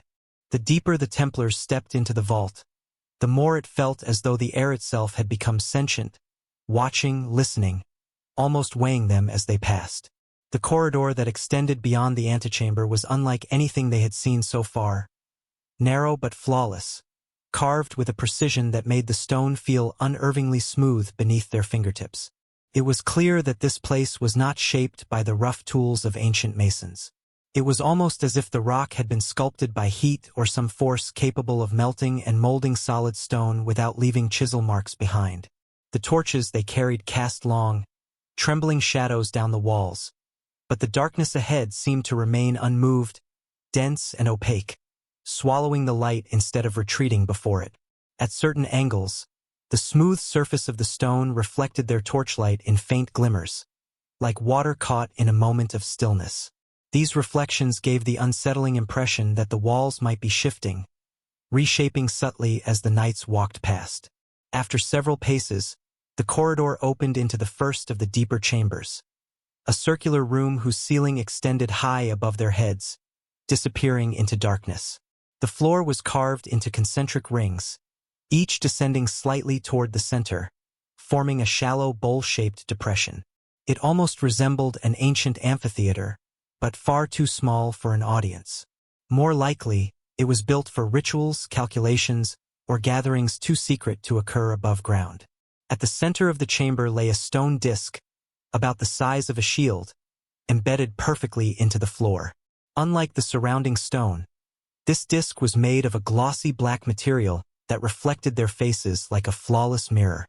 The knights approached it cautiously, unsure whether stepping onto it would trigger some unknown mechanism. Brother Henri knelt and hovered a hand above the surface. It wasn't cold, as he expected. It was warm, faintly pulsing with a heat that felt unnatural for a sealed, lightless chamber. Around the circular room, engraved into the walls, were symbols arranged in arcs. These symbols differed from the ones they had seen earlier. They were more angular, more deliberate, almost architectural in their geometry. Towers, staircases, intersecting lines, and stylized shapes that resembled wheels or rotating mechanisms appeared repeatedly. To the knights, who were more familiar with swords than scripts, the symbols felt like instructions, blueprints for something that could be assembled or constructed, yet beyond their understanding.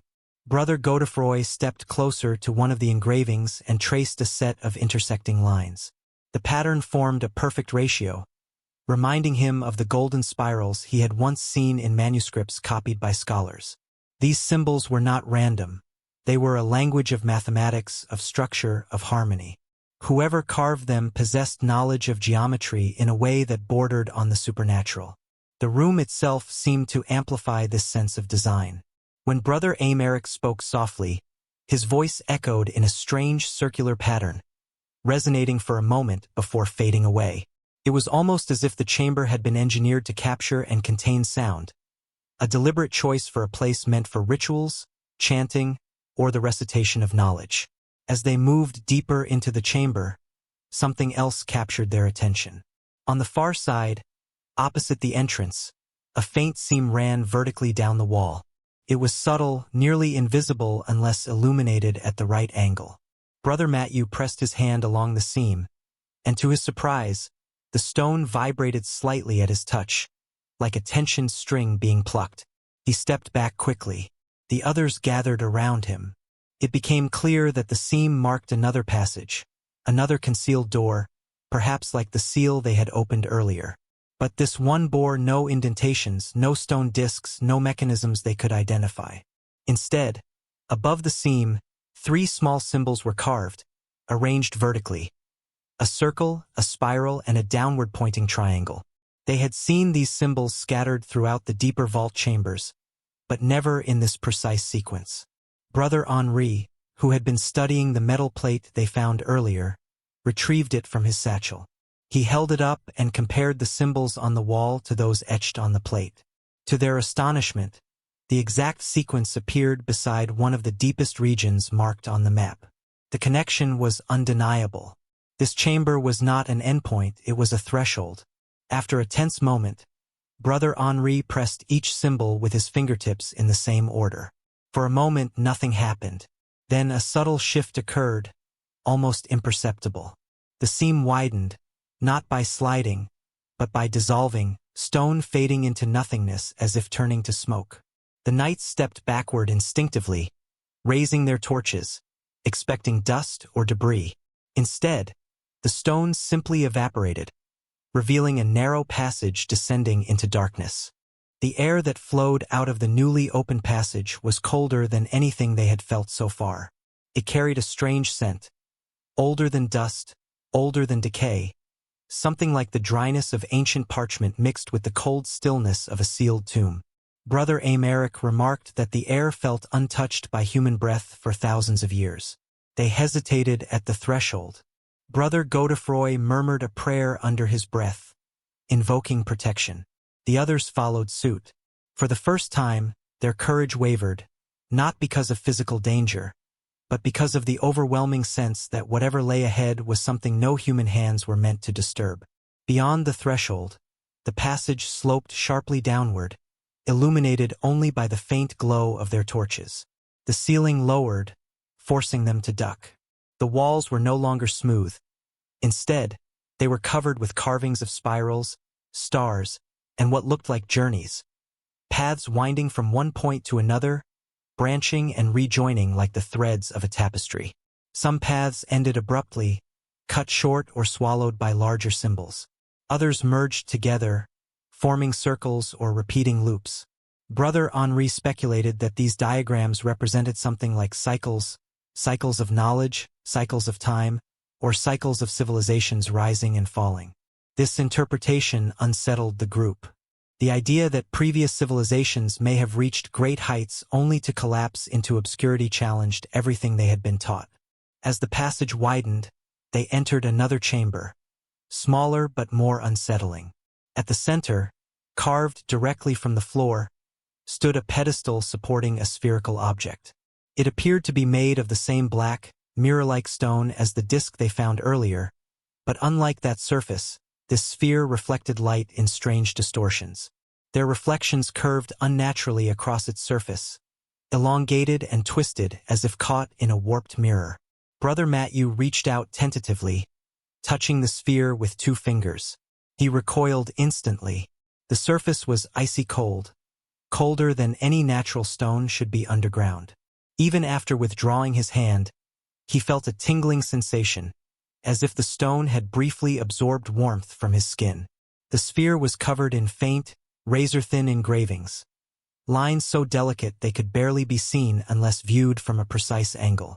These lines formed constellations, celestial patterns, and what looked like planetary orbits.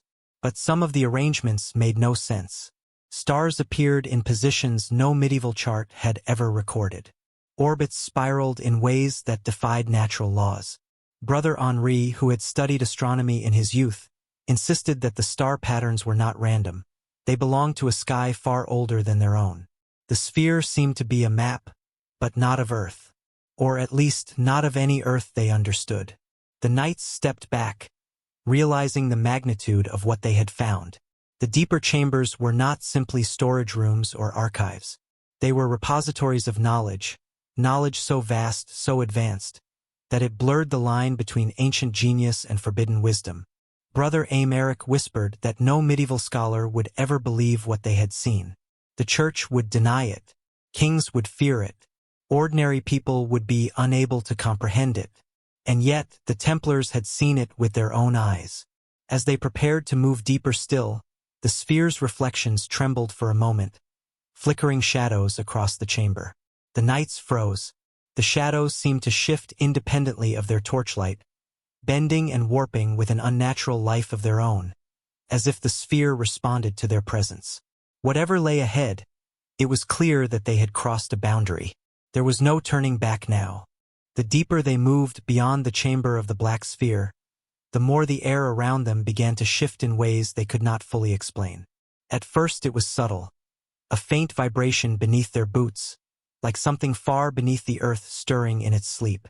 Then came a low hum, so soft it could have been mistaken for the distant whisper of wind. But there was no wind here, and the hum carried a rhythm, a pulse, almost like breath. None of the knights spoke of it at first, each uncertain whether it was a trick of imagination or something real that the others felt as well. The passage ahead narrowed into a long, sloping tunnel whose walls were covered with symbols different from anything they had encountered so far. These were not geometric diagrams or celestial maps. These carvings were organic, spirals that resembled coils of rope, branching lines like roots or veins, shapes that seemed to pulse when seen through the wavering torchlight.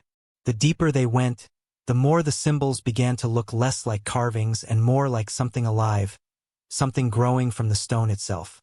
Brother Aymeric halted for a moment, running his hand over one of the carvings.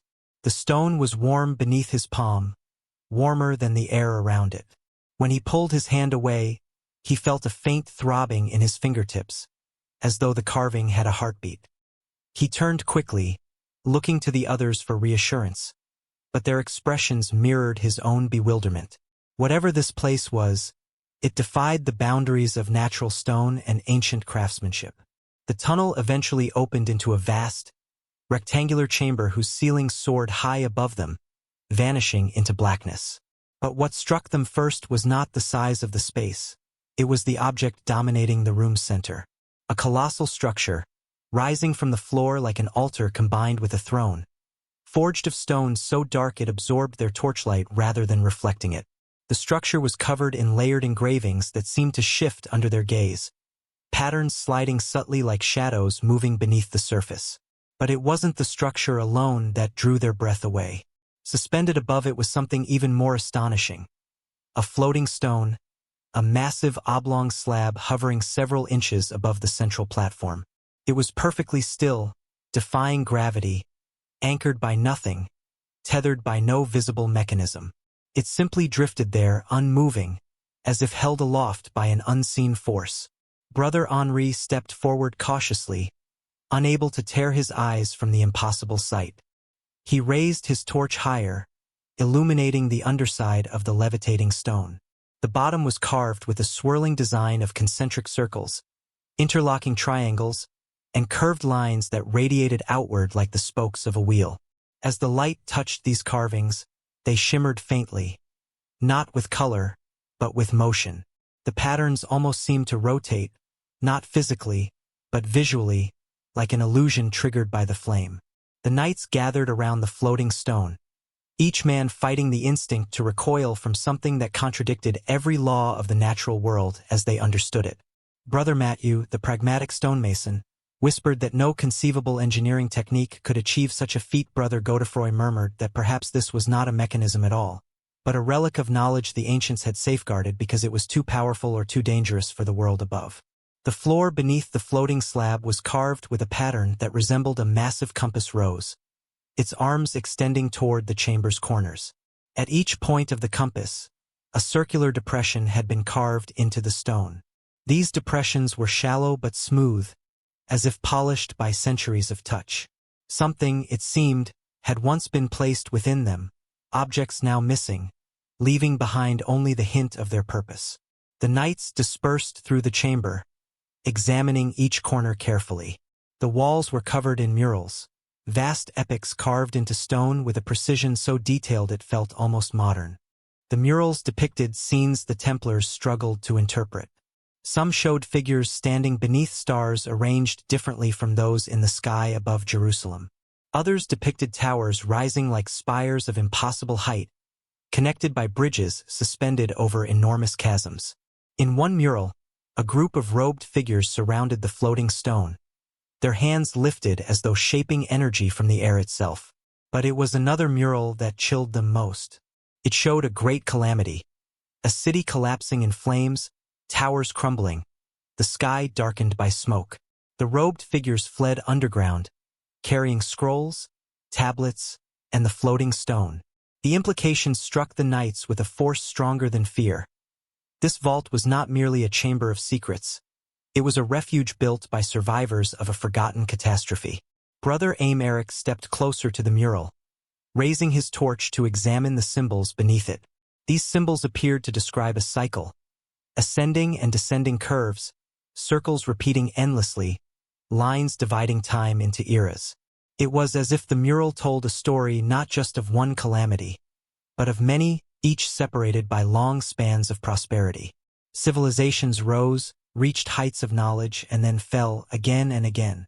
The vault, it seemed, had been constructed by one such civilization at the peak of its power, desperately preserving its knowledge in anticipation of its own fall.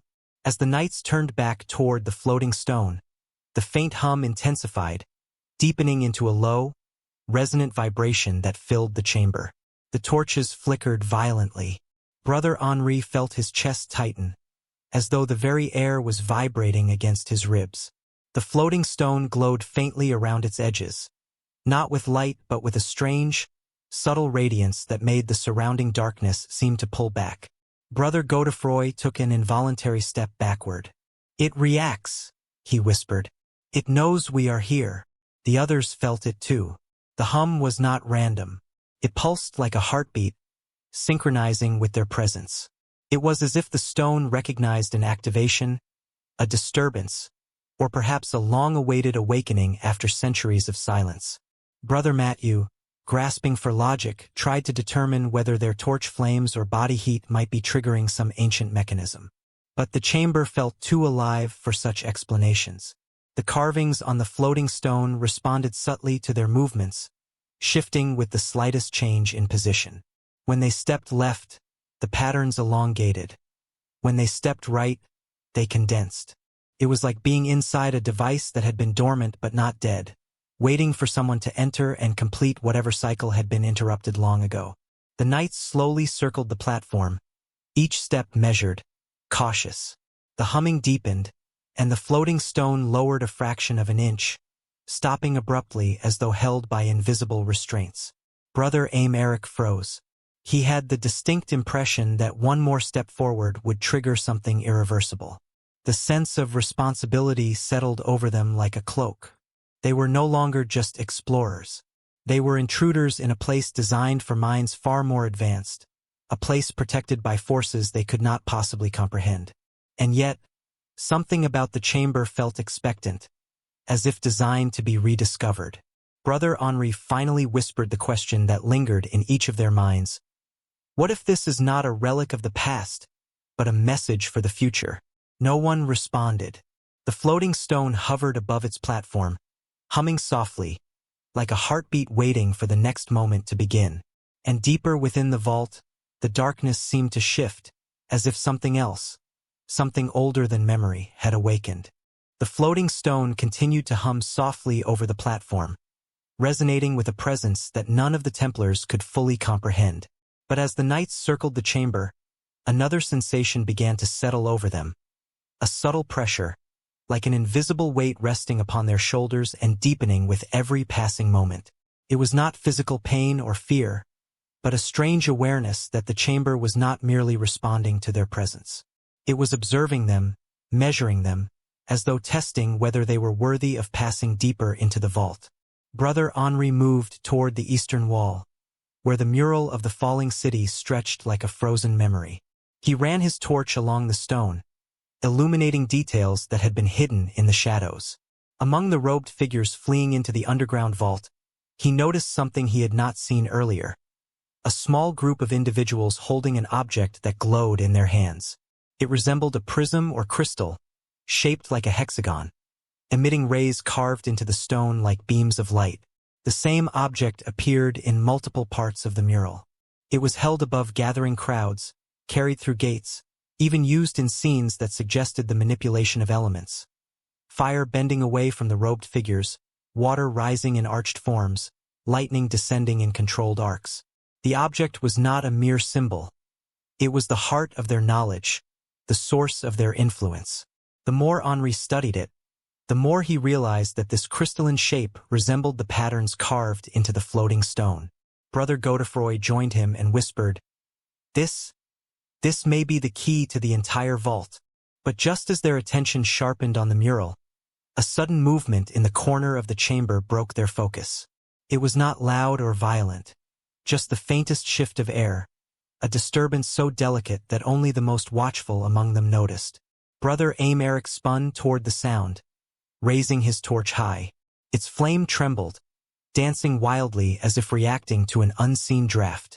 Yet there was no wind in the vault, no open passage, no air circulation, and then they saw it, dust swirling slowly in the corner, forming a faint, twisting spiral as if drawn toward a point on the wall. The dust moved with purpose, gathering toward a specific indentation carved into the stone. The indentation was small, easily overlooked, shaped like a vertical slit with rounded edges. It resembled an opening, a receptacle of some kind, but empty. Brother Matthew stepped closer, studying the slit with narrowed eyes. "Something used to sit here," he murmured, brushing debris away. Perhaps one of those crystalline objects depicted in the mural. The dust spiral responded to his approach, thinning as though dissolving into the air, leaving the indentation untouched. A silence enveloped the chamber, heavy and expectant. The knights exchanged uneasy glances. Everything they found deepened the sense that the vault had once contained artifacts of immense power, objects capable of shaping the world above. Objects now missing, lost to time or taken by those who built the vault before they vanished. The knights pressed on, searching every inch of the massive hall for additional signs or hidden mechanisms.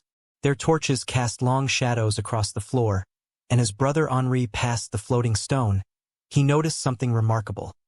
The carvings along its underside shifted when the light crossed them, forming patterns that were not visible from other angles. It was as though the stone displayed different information depending on how it was illuminated. Intrigued, Brother Henri raised his torch higher and moved it in a slow arc. As the flame traveled across the patterns, the engravings shifted into a sequence he had seen before, not on the walls, but on the metal plate they had discovered earlier. Lines connected to spirals, spirals connected to triangles, triangles to intersecting circles. It was the same sequence that had opened the entrance to the lower passage. "It's guiding us," Henri whispered. "This stone. It's trying to show us something." The others gathered around him as he continued to shift the torchlight. The patterns rearranged themselves, revealing a pathway, one that led beyond this chamber, toward a deeper region of the vault. But the direction pointed toward the western wall, where no visible door or passage existed. Brother Godefroy approached the wall and pressed his palm against it. The stone was warm, too warm. It pulsed faintly beneath his touch, almost like a heartbeat beneath the surface. He pulled his hand back slowly, his face pale. "The wall is alive," he murmured. Brother Matthew stepped forward cautiously, examining the stone with the practiced eye of a mason. But no matter how he studied it, he could find no seams, no cracks, no structural hints of a hidden door. The wall was flawless, smooth as polished marble, seamless as if formed from a single gigantic slab. And yet the floating stones' reflected patterns pointed directly at it, insisting that something lay beyond. As the knights argued quietly over what to do next, the chamber responded. The humming from the floating stone intensified, deepening into a low resonance that vibrated through the floor and up their legs. The concentric carvings on the underside of the slab began to glow faintly, not with light, but with a shifting distortion, like heat shimmering above desert sand. The glow pulsed rhythmically, in sync with the humming. Then the warm pulse beneath the western wall strengthened, and lines began to appear, thin, glowing traces that traveled across the stone like veins awakening under skin. They spread outward in patterns that mirrored the symbols engraved on the floating stone. Within moments, the entire wall was covered in a web of shimmering lines, illuminating the chamber with a soft, ethereal radiance. Brother Aymeric stepped back, gripping his torch tightly. "This is no ordinary vault," he whispered. "We are standing inside a living mechanism." The glowing lines converged at the center of the wall, forming a large circular pattern. The circle twisted slowly, rotating like a wheel. Then, with a deep, resonant vibration, the circle contracted inward. The stone sank back, dissolving into the darkness, until a wide opening appeared. A newly revealed passage descending even deeper. A cold wind flowed out of the passage, colder than anything they had felt so far. It carried a scent sharper than dust, tinged with something metallic, and something else entirely, something ancient and untouched. The knights stared into the opened passage, their torches trembling, their breath freezing in thin clouds. Beyond the threshold lay a darkness thicker and heavier than the shadows they had known. It felt purposeful, like a veil separating them from the very heart of the vault. Brother Henri swallowed hard. "Whatever lies ahead," he said quietly, "is what this entire place was built to protect." The floating stone hummed louder, as if urging them forward. And the knights, drawn by equal parts fear and destiny, stepped toward the darkness that awaited them. The newly opened passage exhaled a cold breath that swept across the armor of the Templars, dimming their torches for a moment as if testing their resolve. The air carried an earthy chill, the kind that settles deep within the bones and awakens an instinctive sense of trespass. Each step forward now felt heavier, not merely from the biting cold, but from the awareness that they were crossing a threshold untouched for thousands of years. It was no longer just a vault beneath a sacred site. It was a sanctum of a forgotten people, a realm deliberately sealed from the world above. As they descended, the walls shifted subtly in design. Gone were the sprawling murals and ancient runes that had dominated the previous chambers. Here, the stone was darker, smoother, almost polished. It reflected the torchlight faintly, creating a strange illusion as though shadowy figures moved just beyond the edge of sight. The flickering glow transformed every uneven patch into a face, a form, a presence. Brother Henri forced himself to keep walking, reminding his trembling mind that it was only stone. Yet something in the silence contradicted that reassurance, an almost palpable awareness lingering in the darkness, watching them. After several minutes of cautious descent, the passage expanded into a long corridor. The air here felt different, sterile, almost hollow, as if no dust had ever dared settle. The floor was made of enormous stone slabs arranged with precision far beyond anything the knights had seen above. Each slab bore faint, intersecting markings, concentric circles crossing lines, spirals branching into geometric lattices. The patterns repeated themselves every few meters, with perfect consistency, suggesting that the builders of this vault possessed a level of craftsmanship and mathematical skill unmatched by any known civilization of their time. Brother Matthew knelt beside one of the slabs, brushing his fingers across the etched surface. The grooves were shallow but impossibly smooth, as though carved by a tool capable of slicing stone with the delicacy of silk. "These markings," he whispered. "They resemble the patterns from the floating stone." Henri nodded slowly, as if the entire vault is part of one connected mechanism, one great design. The corridor seemed endless, stretching far into the dark like a vein leading toward the heart of some ancient, slumbering giant. The torches crackled faintly, their flames struggling against the stillness. Every sound the knights made echoed unnaturally, lingering longer than it should, as though the walls absorbed their noise, analyzed it, and then released it back in a muted, distorted whisper. At one point, Brother Godefroy paused, raising a hand. The others halted instantly. A soft vibration tremored through the floor, a low, rhythmic thrum that rose and faded like a distant pulse. It reminded them of the strange humming emitted by the floating stone. The sound seemed to come from deep below, resonating through the slabs beneath their boots. It was not mechanical. It felt biological, as though something alive and enormous rested somewhere beneath the vault, breathing slowly in its ancient sleep. "Do you feel that?" Godefroy muttered. Henri nodded grimly. "We are nearing the core." As they advanced, the corridor began to slope downward, ever so slightly. The temperature dropped further, and frost began creeping along the walls in delicate crystalline patterns that shimmered faintly with the torchlight. Brother Aymeric leaned close to examine the frost. It was unlike any natural formation he had seen. The ice crystals grew in structured lines that mirrored the markings carved into the floor. Even the frost seemed bound to the vault's geometry, as if obeying rules beyond nature. The knights exchanged uneasy glances. There was an undeniable intelligence woven into every detail of this place, an intentionality that stretched across stone, light, sound, and even the cold itself. It felt as though the deeper they walked, the more the vault revealed its sentience. After what felt like an hour of descent, the corridor abruptly widened into a vast subterranean hall. The ceiling disappeared into darkness, unreachable even by the upward sweep of their torches. The floor was a perfect circle, marked by a series of concentric patterns that spiraled toward the center like ripples frozen in stone. The spirals glowed faintly, not with visible light, but with a subtle luminescence that the eye sensed more than saw, an afterglow imprinted into the stone itself, as though it had once channeled tremendous energy. At the center of the chamber stood a pedestal, tall, slender, and carved from a translucent stone unlike anything above.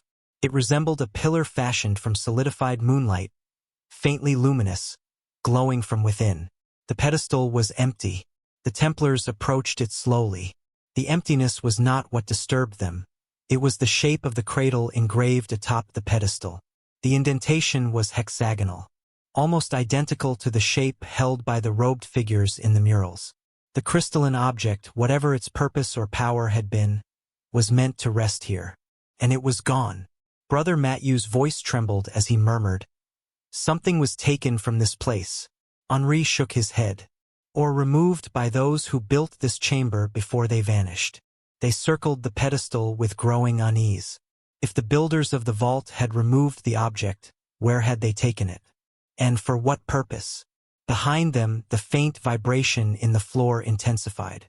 It grew stronger with each passing second, resonating through the stone in waves. The glowing spirals on the floor brightened ever so slightly, as though awakening in response to the presence of the knights. Brother Aymeric stepped back, gripping his sword hilt. "We have triggered something," he muttered. "This hall, it's reacting." Suddenly, a soft chime echoed from the far side of the chamber. It was delicate, crystalline, like the ring of glass struck by a feather. The knights froze.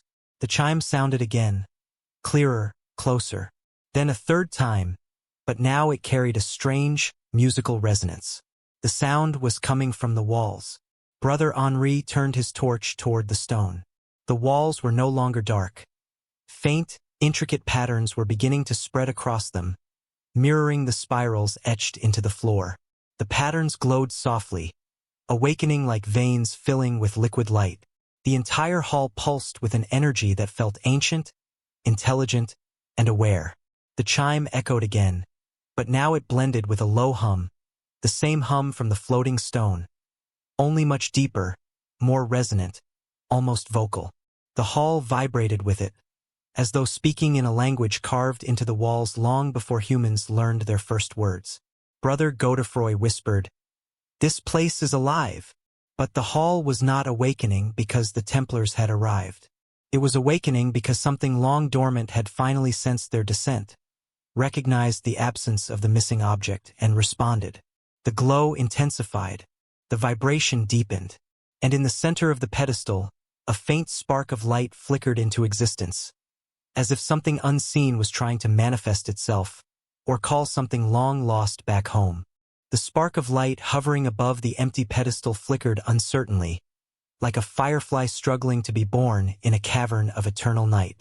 It pulsed once, dimming to almost nothing, then surged brighter, casting a ghostly glow across the translucent stone. The Templars took an involuntary step back, their hands drifting instinctively toward the hilts of their swords, not out of a desire to attack, but because human instinct compelled them to reach for something solid in the presence of the unknown. The spark rose a little higher, barely the height of a candle flame, yet radiating a strange warmth that contradicted the freezing air around it. Brother Henri narrowed his eyes. "It's responding to us," he whispered. His breath drifted out in a pale vapor that twined around the glowing ember as though drawn to it. Brother Aymeric frowned. "Or to something we've touched, or carried with us." Henry's mind raced. The metal plate, the symbols, the sequence that had opened the earlier passage. The vault recognized patterns, geometries, energies, resonances. If the spark was reacting, perhaps it sensed the same carvings on the object they had retrieved earlier. He reached into his satchel slowly, careful not to make any sudden moves. But before he could withdraw the metal plate, a deep vibration rippled through the floor, not violent, but powerful enough to stagger them. The concentric spirals carved into the chamber began to rotate. They did not physically move, yet they appeared to shift beneath the surface of the stone, creating the illusion of swirling currents. The glow within the lines brightened until they formed a softly whirling vortex of light, centered around the pedestal. Brother Godefroy steadied himself. "This place is activating."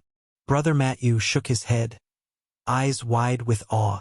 "No, it has been waiting for something, or someone." The spark shuddered, expanding suddenly into a thin beam that shot upward toward the ceiling, illuminating a patch of darkness that had remained invisible until now. The light revealed a massive dome carved high above them, its surface etched with countless geometric symbols, some familiar, others far more complex.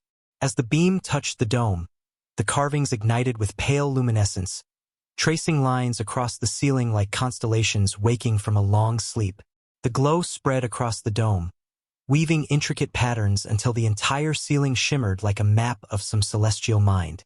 Then, slowly, the light began dripping downward, not as liquid, but as falling strands of radiance that dispersed into shimmering particles before reaching the floor. The chamber now felt as though it stood at the center of a silent starfield. Every knight stood frozen, overwhelmed by a mixture of awe and fear. Their torches flickered nervously, as if intimidated by the presence of this new light. Then the spark above the pedestal grew brighter still. It elongated, stretching into a vertical shape, thin, elegant, and translucent. It resembled the outline of a crystal, the same hexagonal form depicted in the murals and etched into the floating stone. But it was incomplete, flickering like a ghost trapped between existence and absence. The Templars watched in breathless silence as the outline rotated slowly. Light poured through it, refracting into rainbow fragments that danced across the walls. Brother Henri finally withdrew the metal plate from his satchel. Immediately, the ghostly crystal pulsed. The hum in the chamber deepened. The spirals brightened. The dome's constellations swirled. The vault recognized the plate, and the incomplete crystal's form stabilized. Godefroy exhaled shakily. It's the same energy, the same pattern. Henri stepped cautiously closer to the pedestal, holding the metal plate out before him. As he approached, the crystal-shaped projection responded, not with aggression, but with curiosity. It leaned toward him, its flickering edges rippling like a flame bending toward a source of heat. When Henri reached the edge of the pedestal, the projected crystal brightened sharply. A thin beam shot from its center, striking the metal plate with perfect precision. Henri flinched but did not drop it. The beam did not burn. Instead, the plate's carvings lit up in response, glowing with the same spectral luminescence as the projection. The carved sequence began to shift, lines rearranging, spirals tightening, triangles rotating into new alignments. The symbols reconfigured themselves with fluid motion, as though revealing a second, hidden layer of meaning that had remained dormant until now.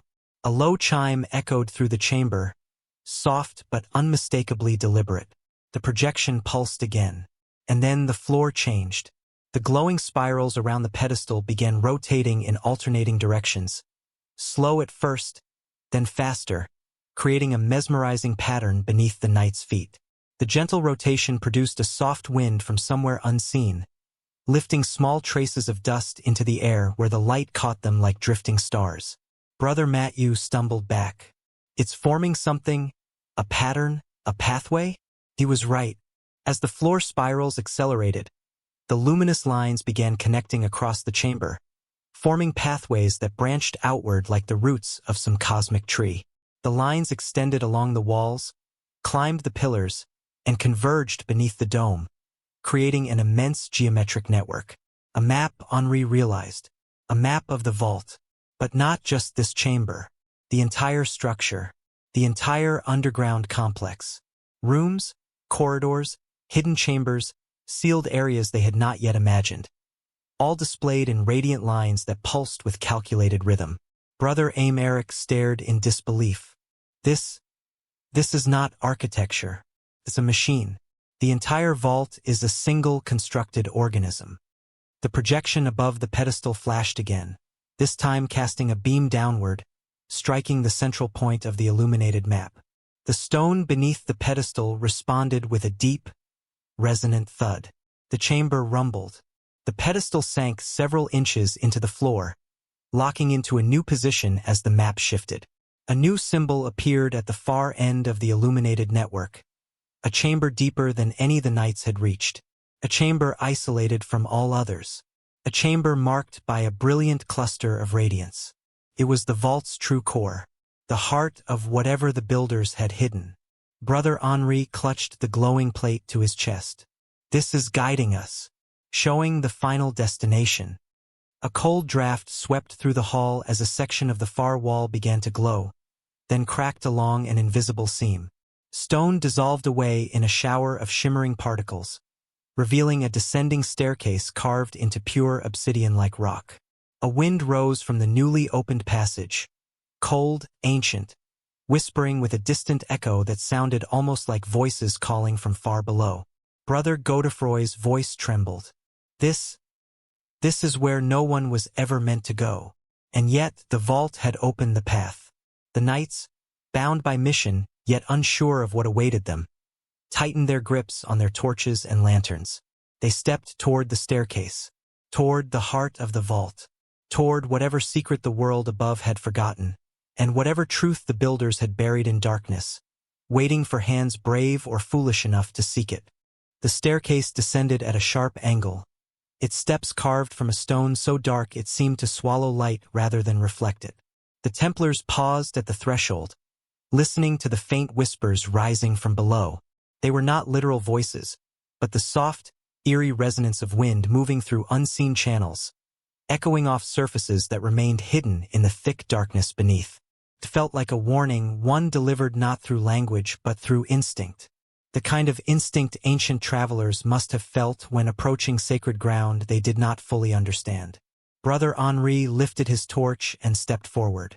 The flame recoiled, as though the darkness resisted illumination, bending the light into strange, distorted shapes along the walls. But the torch did not go out. Its stubborn persistence encouraged the others to follow, their boots clicking softly against the impossibly smooth stone stairs. The temperature dropped with each step, the chill clinging to their armor like an invisible frost. As they descended deeper, the walls around them began to shift in texture. Faint etchings appeared, barely visible under the wavering torchlight, thin lines forming delicate spirals and intersecting arcs. The designs were far more intricate than anything they had seen above, almost microscopic in detail.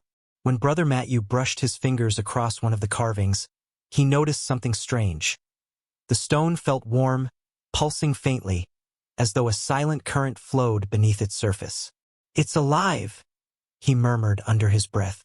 The thought unsettled him, yet he could not pull his hand away. Immediately, the lines on the wall under his touch brightened, reacting like a living organism responding to contact. The glow spread outward, branching like veins across the stone until the entire section pulsed with a soft luminescence. Startled, Matthew jerked his hand back. The glow faded instantly, receding in a ripple that disappeared into the deeper darkness below. The other knights stood silently, exchanging uneasy glances. Nothing about this place followed the natural laws they understood. Every surface hinted at intelligence. Every vibration suggested purpose. It was not a tomb, nor a treasure chamber. It was an engineered environment created with a level of precision and understanding that dwarfed anything known in their world. The staircase finally ended at a narrow landing that opened into another passage, this one much narrower than the corridor above. Its ceiling so low the knights had to duck slightly as they moved forward. The passage walls glistened faintly, covered in layered carvings that overlapped like the pages of a book pressed together.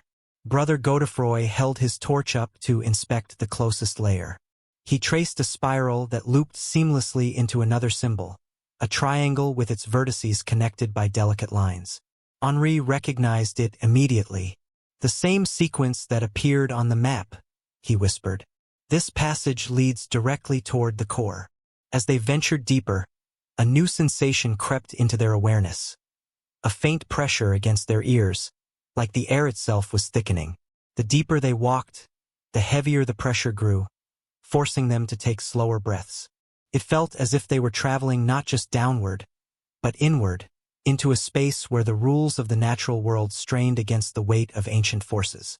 The passage soon widened again, leading into a cavernous chamber unlike any they had seen before.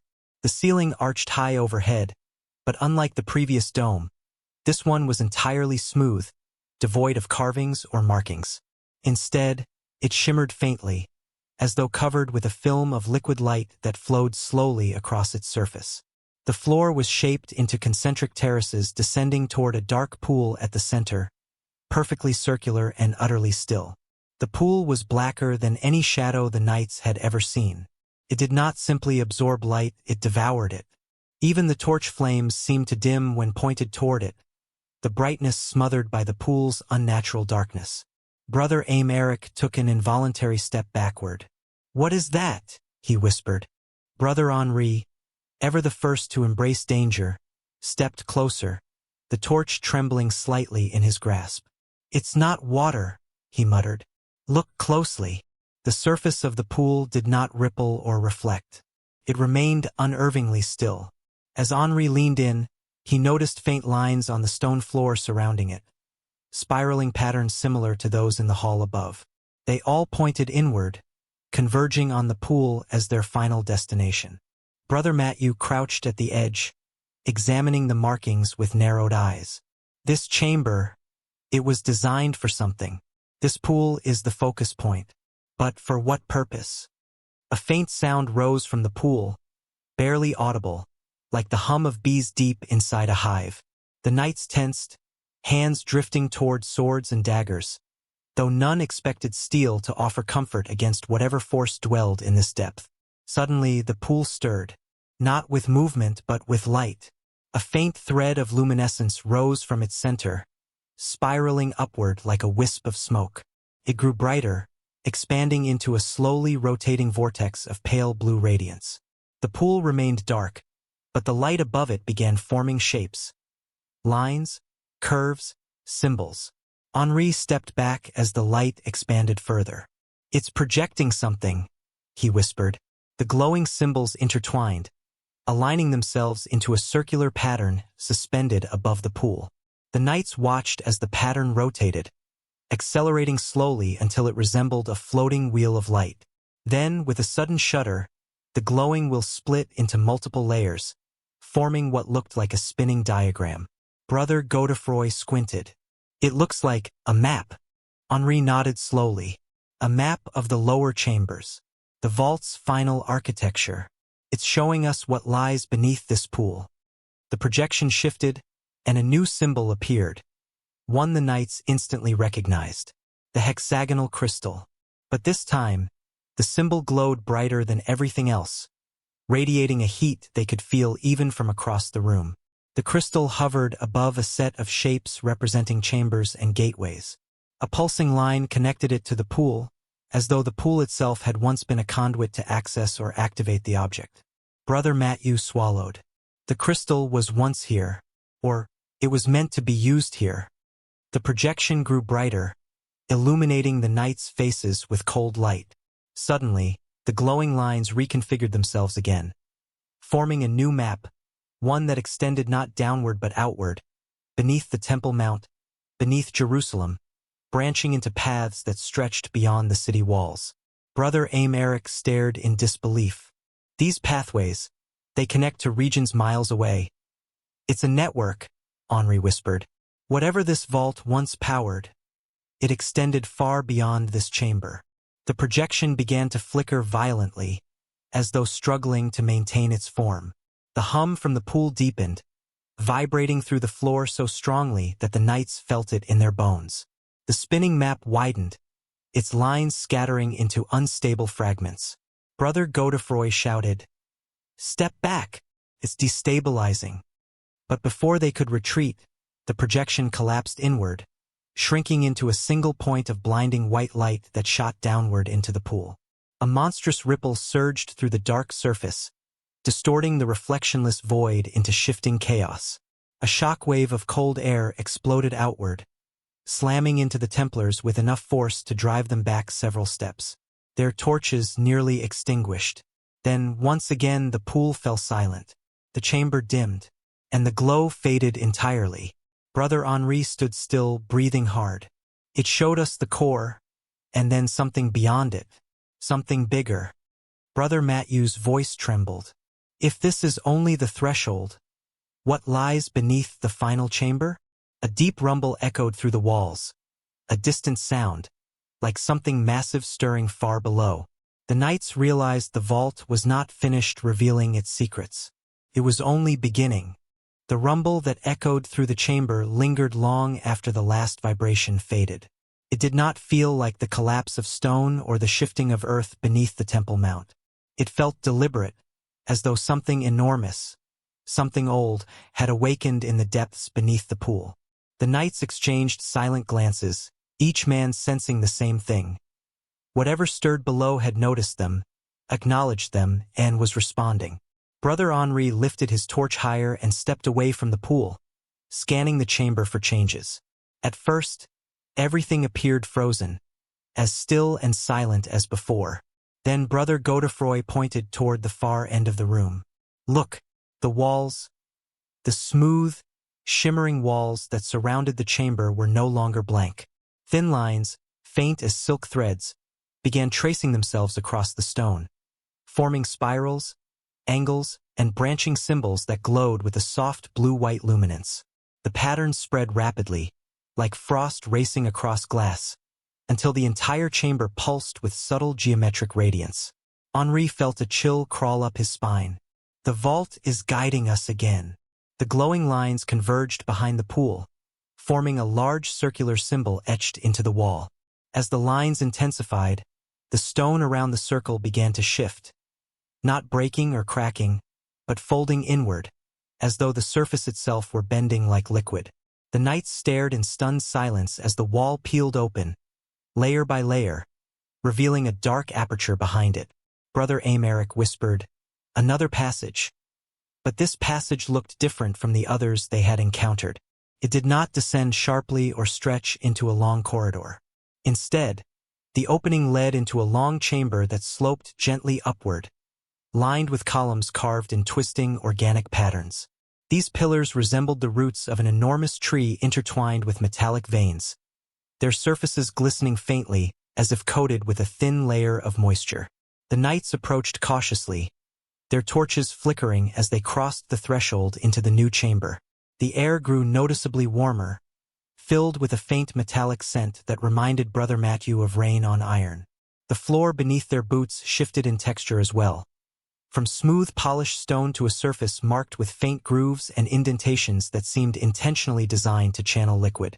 Brother Godefroy knelt down to touch it. His fingertips came away clean, but he saw something unsettling when he lifted his hand. The grooves formed symbols that moved. The grooves, as if sensing his presence, realigned themselves into new patterns, shifting subtly like living lines beneath a thin layer of water. Godefroy recoiled, wiping his hand on his tunic. By God! The floor is reacting to us. Henri moved carefully across the shifting lines, noticing a faint pulsing rhythm, like a heartbeat, emitting from the pillars lining the chamber. Each pulse seemed synchronized, spreading from one pillar to the next in a wave of faint light. The pulses grew stronger as they walked deeper, illuminating the passage ahead with soft, rhythmic flashes. Brother Aymeric muttered, "This is no construction of man, nor anything like the ancients we read about." At the far end of the chamber, where the columns grew closer together like the roots of a vast subterranean tree, they saw something extraordinary. A series of stone reliefs carved directly into the wall, each panel depicting scenes unlike any they had encountered above. The first relief showed a vast city of towering spires and domed structures, lit by a radiant object floating above its central temple. The object was unmistakably the same hexagonal crystal depicted in the earlier murals. The second relief depicted the crystal splitting into multiple beams of light that extended outward across the land, illuminating faraway mountains, rivers, and plains. These beams formed networks, paths linking distant places, much like the map the pool had projected before collapsing. The third relief showed a catastrophe, the city engulfed in flames and shifting shadows. The sky above cracked with jagged lines, as if torn apart. Figures fled toward underground vaults, carrying the crystal and other geometric devices. The fourth relief, the one that made every Templar take a step back, depicted figures standing inside chambers that resembled the very rooms they had passed through. And at the bottom of the relief, a single symbol glowed faintly on the wall, the symbol of the Knights Templar. Brother Godefroy's voice broke the silence, trembling with disbelief. This cannot be. Our order is only a century old.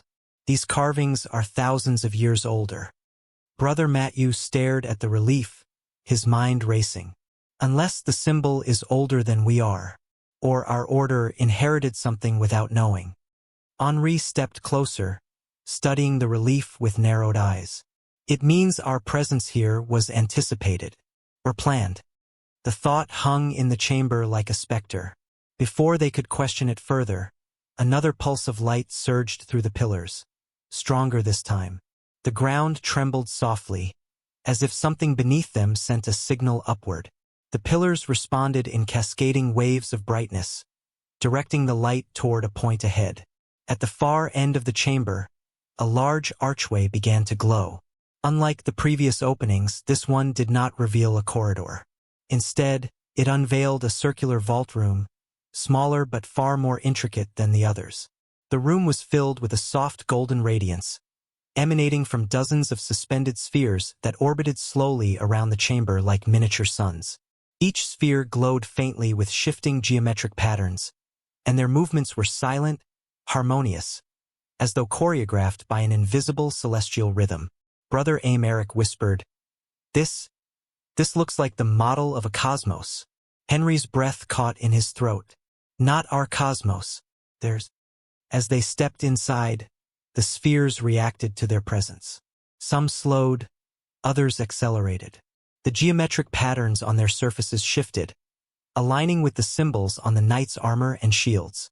One sphere, largest of them all, drifted toward the center of the chamber, hovering directly above a pedestal made of the same translucent stone they had seen earlier. The pedestal, however, was not empty. Embedded within it was a flat stone slab covered in dozens of symbols, some familiar, others entirely new.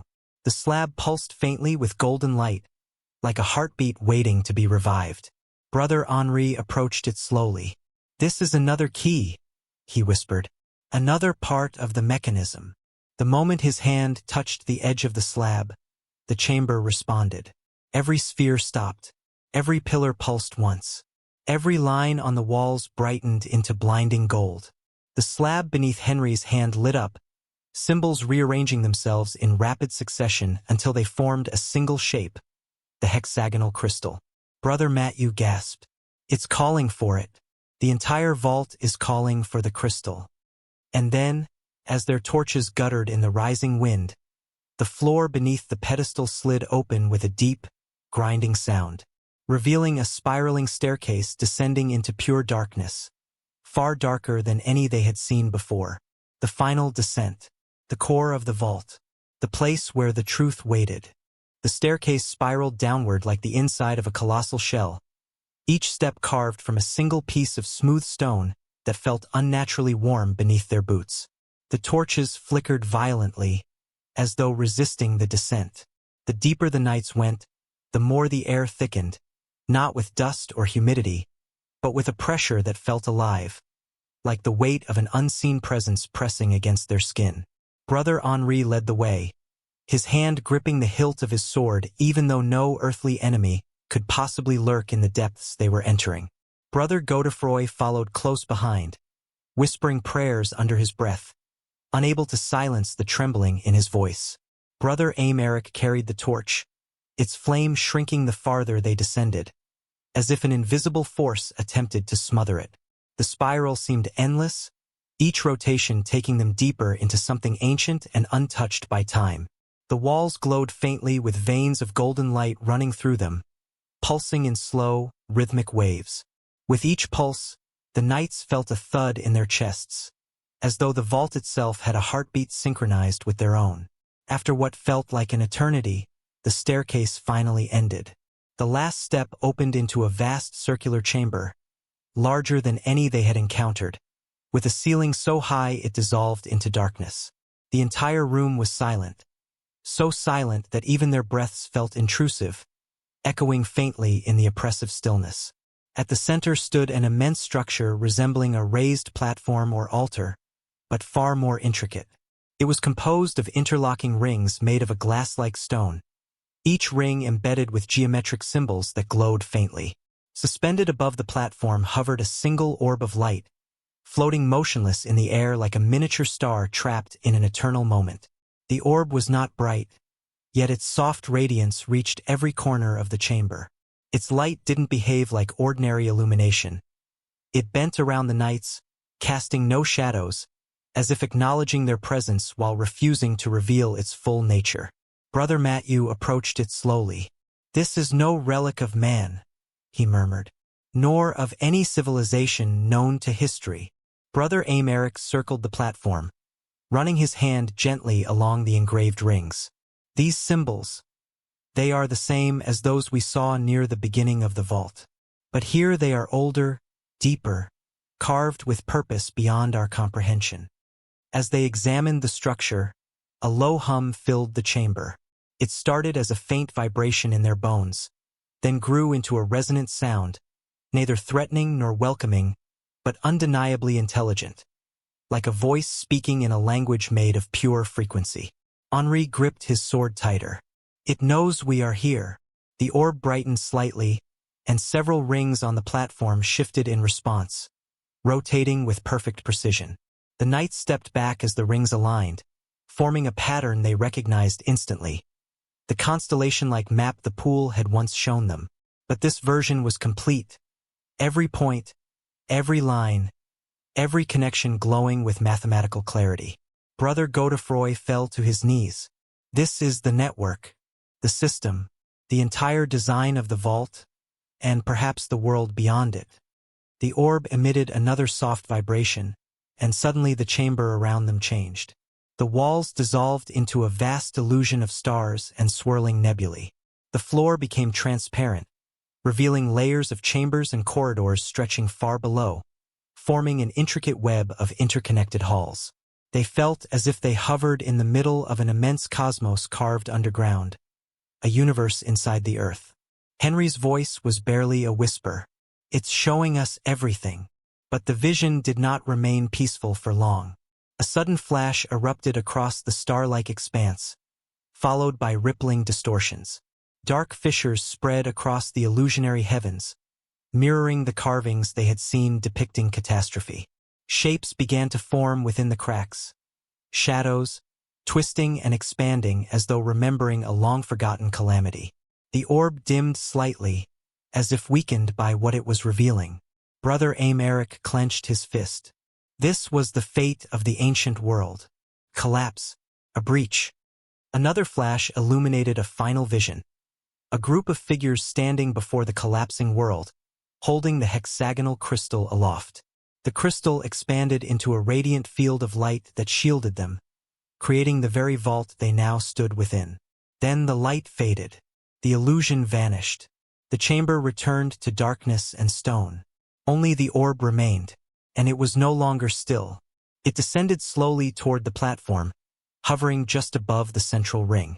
The rings began rotating again, faster than before, aligning themselves with the symbols carved into the floor.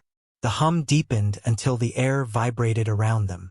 Brother Matthew stepped forward cautiously. "It wants something. It awaits an action." Henri nodded gravely. "It is waiting for the crystal." But they did not have the crystal. The knights exchanged uneasy glances. If the vault had guided them here, it must have known the crystal was missing, or believed they could reach it eventually. Yet they stood in the core of the vault with no way to continue. The orb pulsed once more, projecting a small stream of light toward the opposite wall. A new symbol appeared there, different from all the others. A symbol resembling a doorway. Brother Godefroy frowned. "Is it showing us where to go next?" But Henri sensed more than a simple direction. The doorway symbol pulsed with a faint red hue, unlike the gold and blue of the other symbols. It felt like a warning embedded in a guide. The orb dimmed again, its light flickering as though exhausted, and the rings slowed to a halt. The chamber fell silent. The knights understood. The vault had shown them the past. Now it was showing them the path forward. A path that would lead them out of the vault, not to freedom, but to a confrontation with the forces that had once destroyed the ancient world, and which now stirred once more. The symbol of the doorway flickered faintly on the chamber wall, glowing with a heartbeat-like pulse that seemed almost alive. The knights stared at it in silence, their minds racing to interpret what the vault was trying to communicate. The red hue felt deliberate, urgent, like a warning meant to be heeded without delay. In the stillness, each man felt the weight of an unseen gaze, as if the ancient intelligence woven into the roots of the vault was measuring their resolve. Brother Henri stepped closer to the wall, raising his torch. The flame stretched unnaturally toward the symbol, bending as if drawn by a magnetic force. When the light touched the stone, thin lines appeared around the doorway shape, spreading outward like veins. The entire section of the wall briefly shimmered, then emitted a low resonance, a deep tone that vibrated through the chamber. "It is calling us," Henri murmured. "Or perhaps, it is letting us leave." But leaving did not feel like freedom. It felt like being selected for something far more perilous. Brother Godefroy reached out cautiously, his fingertips brushing the glowing symbol. The stone rippled beneath his touch, not like liquid, not like air, but something between the two. The wall dissolved outward, folding into itself like the petals of a stone flower opening. Behind it lay a narrow corridor, pitch black, colder than the vault's deepest passages. A current of wind rushed out, carrying with it a faint scent of earth, age, and something metallic. Brother Aymeric tightened his grip on the torch. "Whatever lies ahead is older than the vault itself. This passage was sealed long before we arrived." Henri nodded. "That may be why it survived." "Let on." The knights entered the corridor one by one, the darkness swallowing them almost immediately. Their torches sputtered, flames shrinking to small trembling embers. The walls on either side felt rougher than the smooth architecture of the vault, coarse, primitive, etched with marks left by human hands rather than ancient machines. It was a passage made by labor, not by unknown intelligence. A tunnel carved with tools, not conjured by advanced design. This was a path created by people. But who? And why had they carved a direct connection to the heart of the vault? The further they walked, the stronger the metallic scent became. Their boots scraped against something scattered across the ground, small fragments that clicked softly underfoot. Brother Matthew knelt to examine one. His fingers lifted a thin, brittle shard that crumbled immediately into dust. "Bone," he whispered. "Long dead. Very old." The corridor widened slowly, the ceiling rising until it opened into a cavernous chamber far rougher than any they had seen. Torches flickered weakly, revealing walls covered in ancient murals painted in pigments so faded they were almost invisible. The lines were chaotic, frantic, the work of someone desperate to record something before time ran out. Godefroy approached the nearest wall and traced the faint shapes. "It's a story," he said. "A warning." Henri joined him, examining the sequence of images. They depicted figures fleeing from a great collapsing structure, the vault, while above them shadows emerged, stretching like smoke across a dying sky. Another mural showed a group of survivors carving their way through rock, forging a path away from the vault. The final image was the most haunting. A lone figure sealing the tunnel behind him with slabs of stone and symbols identical to those glowing in the main chamber. Brother Aymeric backed away. This passage was created by the last survivors of the ancient catastrophe. They escaped the vault through this tunnel. Matthew exhaled slowly and sealed it, hoping no one would ever find it. But someone had. The Templars stood where the last of an ancient people had fled in desperation, leaving behind traces of their terror and final hope. The air was heavy with the echoes of their fears, preserved in darkness for uncountable generations. Henri moved to the center of the chamber. If they sealed this passage, it was not only to escape something inside the vault, but to prevent something outside from returning. The thought hung in the air like a blade. Before anyone could respond, a low rumble shook the ground beneath their feet. Dust fell from the ceiling in faint streams. The murals shivered as vibrations echoed through the stone. Brother Aymeric turned sharply. "The vault is shifting. The orb, the rings, something has changed." The red doorway symbol behind them began to glow faintly, even from this distance, casting an eerie hue down the corridor. The hum they had heard in the central chamber returned, muffled but unmistakable. Something inside the vault had awakened, or something had been alerted. Henri raised his torch, his voice steady despite the tremor in the earth. "We must move forward. We were guided here for a reason. The vault did not show us this path as an escape. It showed it as a continuation." The knights drew their swords, though none believed steel would be useful against forces born from forgotten ages. Still, the simple ritual of preparation gave them strength. They moved toward the far end of the cavern, where another passage opened, a darker void, untouched by the glow of the vault. As they approached it, a cold wind swept past them, carrying a whisper that none could understand but all could feel. It was the same frequency they had sensed in the orb, but distorted, older, weaker, strained, like an echo from a dying star. Godefroy shivered. "This is the world before the vault. The world before memory." Henri nodded grimly. "And now we walk its last remaining path." The knights stepped into the ancient darkness, leaving behind the final warnings of the people who had fled this place. Ahead of them lay deeper secrets, ones even the vault had only hinted at. The red glow behind them dimmed. The tunnel before them swallowed their light, and the final descent began. The passage they entered was narrower than the corridors behind them, forcing the knights to walk in a tight formation, their shoulders brushing the cold, damp stone. Their torches flickered violently, now reduced to thin, trembling flames that barely pushed back the encroaching darkness. Every sound, the scrape of boots, the clink of armor, the faint tremor of breath, was amplified, bouncing along the walls like whispers repeating themselves from another world. Brother Matthew slowed as he examined the walls. They were carved not with precision-cut geometry but with crude, desperate markings. Lines crossed over other lines, symbols etched so deeply they seemed carved by trembling hands. "These are not the symbols of the vault," he murmured. "They are warnings, or perhaps prayers." Brother Godefroy touched one of the carvings, a jagged spiral encircling a hollow dot. "This one appears again and again." It meant something to them. Henri stood still for a long moment, listening. The air had a density to it, as if carrying the weight of old sorrow and old fear. "It meant they did not expect to live," he finally said. "This tunnel was a grave for their hopes." The deeper they walked, the colder the air became. A thin frost began to form on the walls, sparkling faintly where torchlight brushed it. Their breaths came out in white clouds.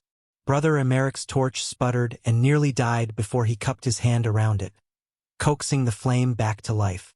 "We must not let the flames go out," he whispered, glancing nervously at the darkness pressing close. "I feel that if they die, something else will awaken." No one questioned him. The passage widened suddenly into a broad gallery, its ceiling lost in unseen heights. The knights stepped cautiously into the space, their torchlight revealing fragments of stone constructs. Pillars broken as though shattered by immense force, slabs of carved rock lying overturned, and what looked like the remnants of a giant door that once barred the deeper tunnel ahead. The door had not been opened. It had been blown inward, its pieces scattered like the bones of a giant. Henri knelt beside one of the fragments, tracing the blackened edge with his gloved fingers. "This was not broken by time," he said quietly. "Something burst through it." Godefroy swallowed hard. "Or something escaped." Their torches illuminated a massive circular chamber beyond the broken door. Here the carvings were different, fewer frantic lines, more structured patterns, almost ritualistic. Strange altars stood against the walls, made of stone darker than any material they had encountered. They were cracked and toppled, their surfaces marred by scorch marks. Brother Matthew's voice trembled. "This place was used to contain something. Look at the rings on the floor, restraining circles layered dozens deep." The floor indeed bore concentric circles etched into the stone, each inscribed with symbols of power and protection. But every circle was broken. Some split clean through, others melted as if exposed to unbearable heat. Henri stared at the destruction. Whatever was contained here, they failed to hold it. A gust of wind swept through the chamber, extinguishing two of their torches instantly. A sudden cold descended, so intense it felt like needles stabbing their skin. Henri barked an order, and the remaining torches were shielded with trembling hands. Then, from the far end of the chamber came a sound. Not a growl, not a whisper, not the shifting of stone. It was a faint, rhythmic thudding, slow, deliberate, like the beating of a colossal heart far away in the darkness. Brother Emeric froze. "Do you hear that?" All of them heard it. All of them felt it. The beating grew stronger, resonating through the floor, through their bones, through the chamber itself. It was the same pulse they felt in the vault, the same rhythm that hummed through the orb, except now it was raw, unrestrained, and alive. Brother Godefroy whispered, "This chamber was built to contain the heart of the vault's power." Henri shook his head. "No, this chamber was built to contain something the vault feared." As if responding to his words, a thin line of light appeared high above them. It was not the soft glow of the orb, but a violent, throbbing crimson. The line widened slowly, revealing a fissure that cut across the chamber ceiling like a wound opening in the stone. A gust of hot air burst downward, extinguishing another torch. The knights stumbled back, shielding themselves as best they could. The fissure pulsed with every beat of the unseen heart, expanding and contracting in rhythm. Brother Matthew gasped. This is the breach. The one they showed us in the illusions, the one that destroyed their world." The pulsing intensified. The chamber floor vibrated. Dust cascaded from above. A deep, resonant hum filled the air, identical to the orb's voice yet warped, corrupted, as though distorted by immense strain. Henri braced himself, drawing his sword though he knew it was futile. It is awakening, or returning. We cannot stay. Brother Aymeric pointed toward a stone archway partially hidden behind collapsed pillars. There, another passage. The survivors must have fled through that route. The knights ran toward it, fighting the rising wind. The darkness behind them swirled like a storm forming in the depths. The fissure widened further, spilling violent red light across the chamber walls. The rhythmic beating accelerated to a frantic pace, shaking the entire cavern. Just as they reached the archway, the last torch nearly went out. A cold spike of fear ran through all of them. If they lost the last flame, the darkness itself felt ready to devour them. Brother Godefroy shielded it with both hands, whispering desperate prayers. Behind them, something cracked, loud, sharp, and terrifying. Henri didn't look back. The knights plunged into the next corridor, the last torch barely clinging to life, the sound of the breach echoing behind them like the awakening cry of something that had slept too long. They didn't know where the passage led, only that they had to reach it before the darkness reached them. The weight of the vault's secret pressed heavily on Henri and his comrades as they made their way back through the labyrinthine passages of the temple. The flickering torchlight cast long shadows against the stone walls, making the air seem thicker, more suffocating with every step. They had uncovered a truth that no mortal had been meant to find. They had unlocked the door to something far more dangerous than gold or jewels. What they had found was not a treasure, but a force, an ancient power so profound that it could unravel the very fabric of their understanding of history. Henri felt the full weight of their discovery as they emerged from the depths. It was as though the world outside had not changed, but everything within him had. The reality of what they had uncovered was settling in, and it was heavier than any burden he had ever known. Had they made the right choice in sealing the vault? The truth was that they would never truly know. They had glimpsed something that would follow them, that would haunt them, for the rest of their lives. And as the sun began to set, Henri couldn't help but wonder. Had they sealed away the salvation of the world, or its destruction? The vault's door groaned under the weight of centuries, but it was nothing compared to the weight in their hearts. Henri and the knights stood at the threshold of something that felt more like an end than a beginning. There was no fanfare, no triumph, only a heavy, almost suffocating silence as the stone door slowly closed. What they had discovered beneath Solomon's temple had been far greater than they ever anticipated. But it had come at a cost. Not just their safety, but their understanding of the world itself. They had been driven by curiosity, by the desire to uncover secrets hidden for millennia. But now, with the vault sealed once again, they found themselves changed, haunted. They had glimpsed something that transcended history, something so vast, so profound, that they could not fully comprehend its implications. In the end, the vault had not been a place of treasure, but of responsibility, and that burden was now theirs. There were no words for what they felt as they turned to leave. Only the quiet understanding that what they had uncovered would follow them for the rest of their lives. They had come searching for answers, but now the questions seemed more dangerous than ever. The last stone of the vault slid back into place with an almost finality. Henri stood frozen for a moment, staring at the now closed doorway. The air had shifted, as though the world itself had taken a deep breath and held it in. What lay behind that door was beyond understanding, a truth older than any empire, any religion. Yet they had sealed it away, like so many before them, locked behind layers of stone, forgotten by time. Henri's mind raced with questions. What had they truly found beneath Solomon's temple? They had uncovered knowledge that had been buried for a reason, but who decided what was too dangerous to be known? Was it even the right choice to leave it sealed away? Could they trust themselves with such power, or had their very act of discovery made them guardians of a secret too powerful to contain? The knights, too, were silent. Each of them, undoubtedly, was lost in their own thoughts, haunted by the enormity of what they had uncovered. And yet, despite the fear and uncertainty, one thought lingered. The truth had not set them free. It had only burdened them with a responsibility they were never meant to bear. They walked away from the temple with slow, heavy steps. The sun had set, casting long shadows over the land, but Henri felt no peace. The world outside seemed unchanged, but his mind was consumed by the vault, by the knowledge they had uncovered. It had been a place of secrets, a prison for truths too dangerous for the world to know. But now they had opened it, and in doing so had forever altered the course of their lives. Henri glanced back one last time, feeling the weight of the vault's silence behind him. It was as if the temple itself was holding its breath, waiting for something. What would happen now? What would the world be like when the knowledge they had discovered finally emerged? If it ever did. Some truths, buried so deep for so long, might never truly be forgotten.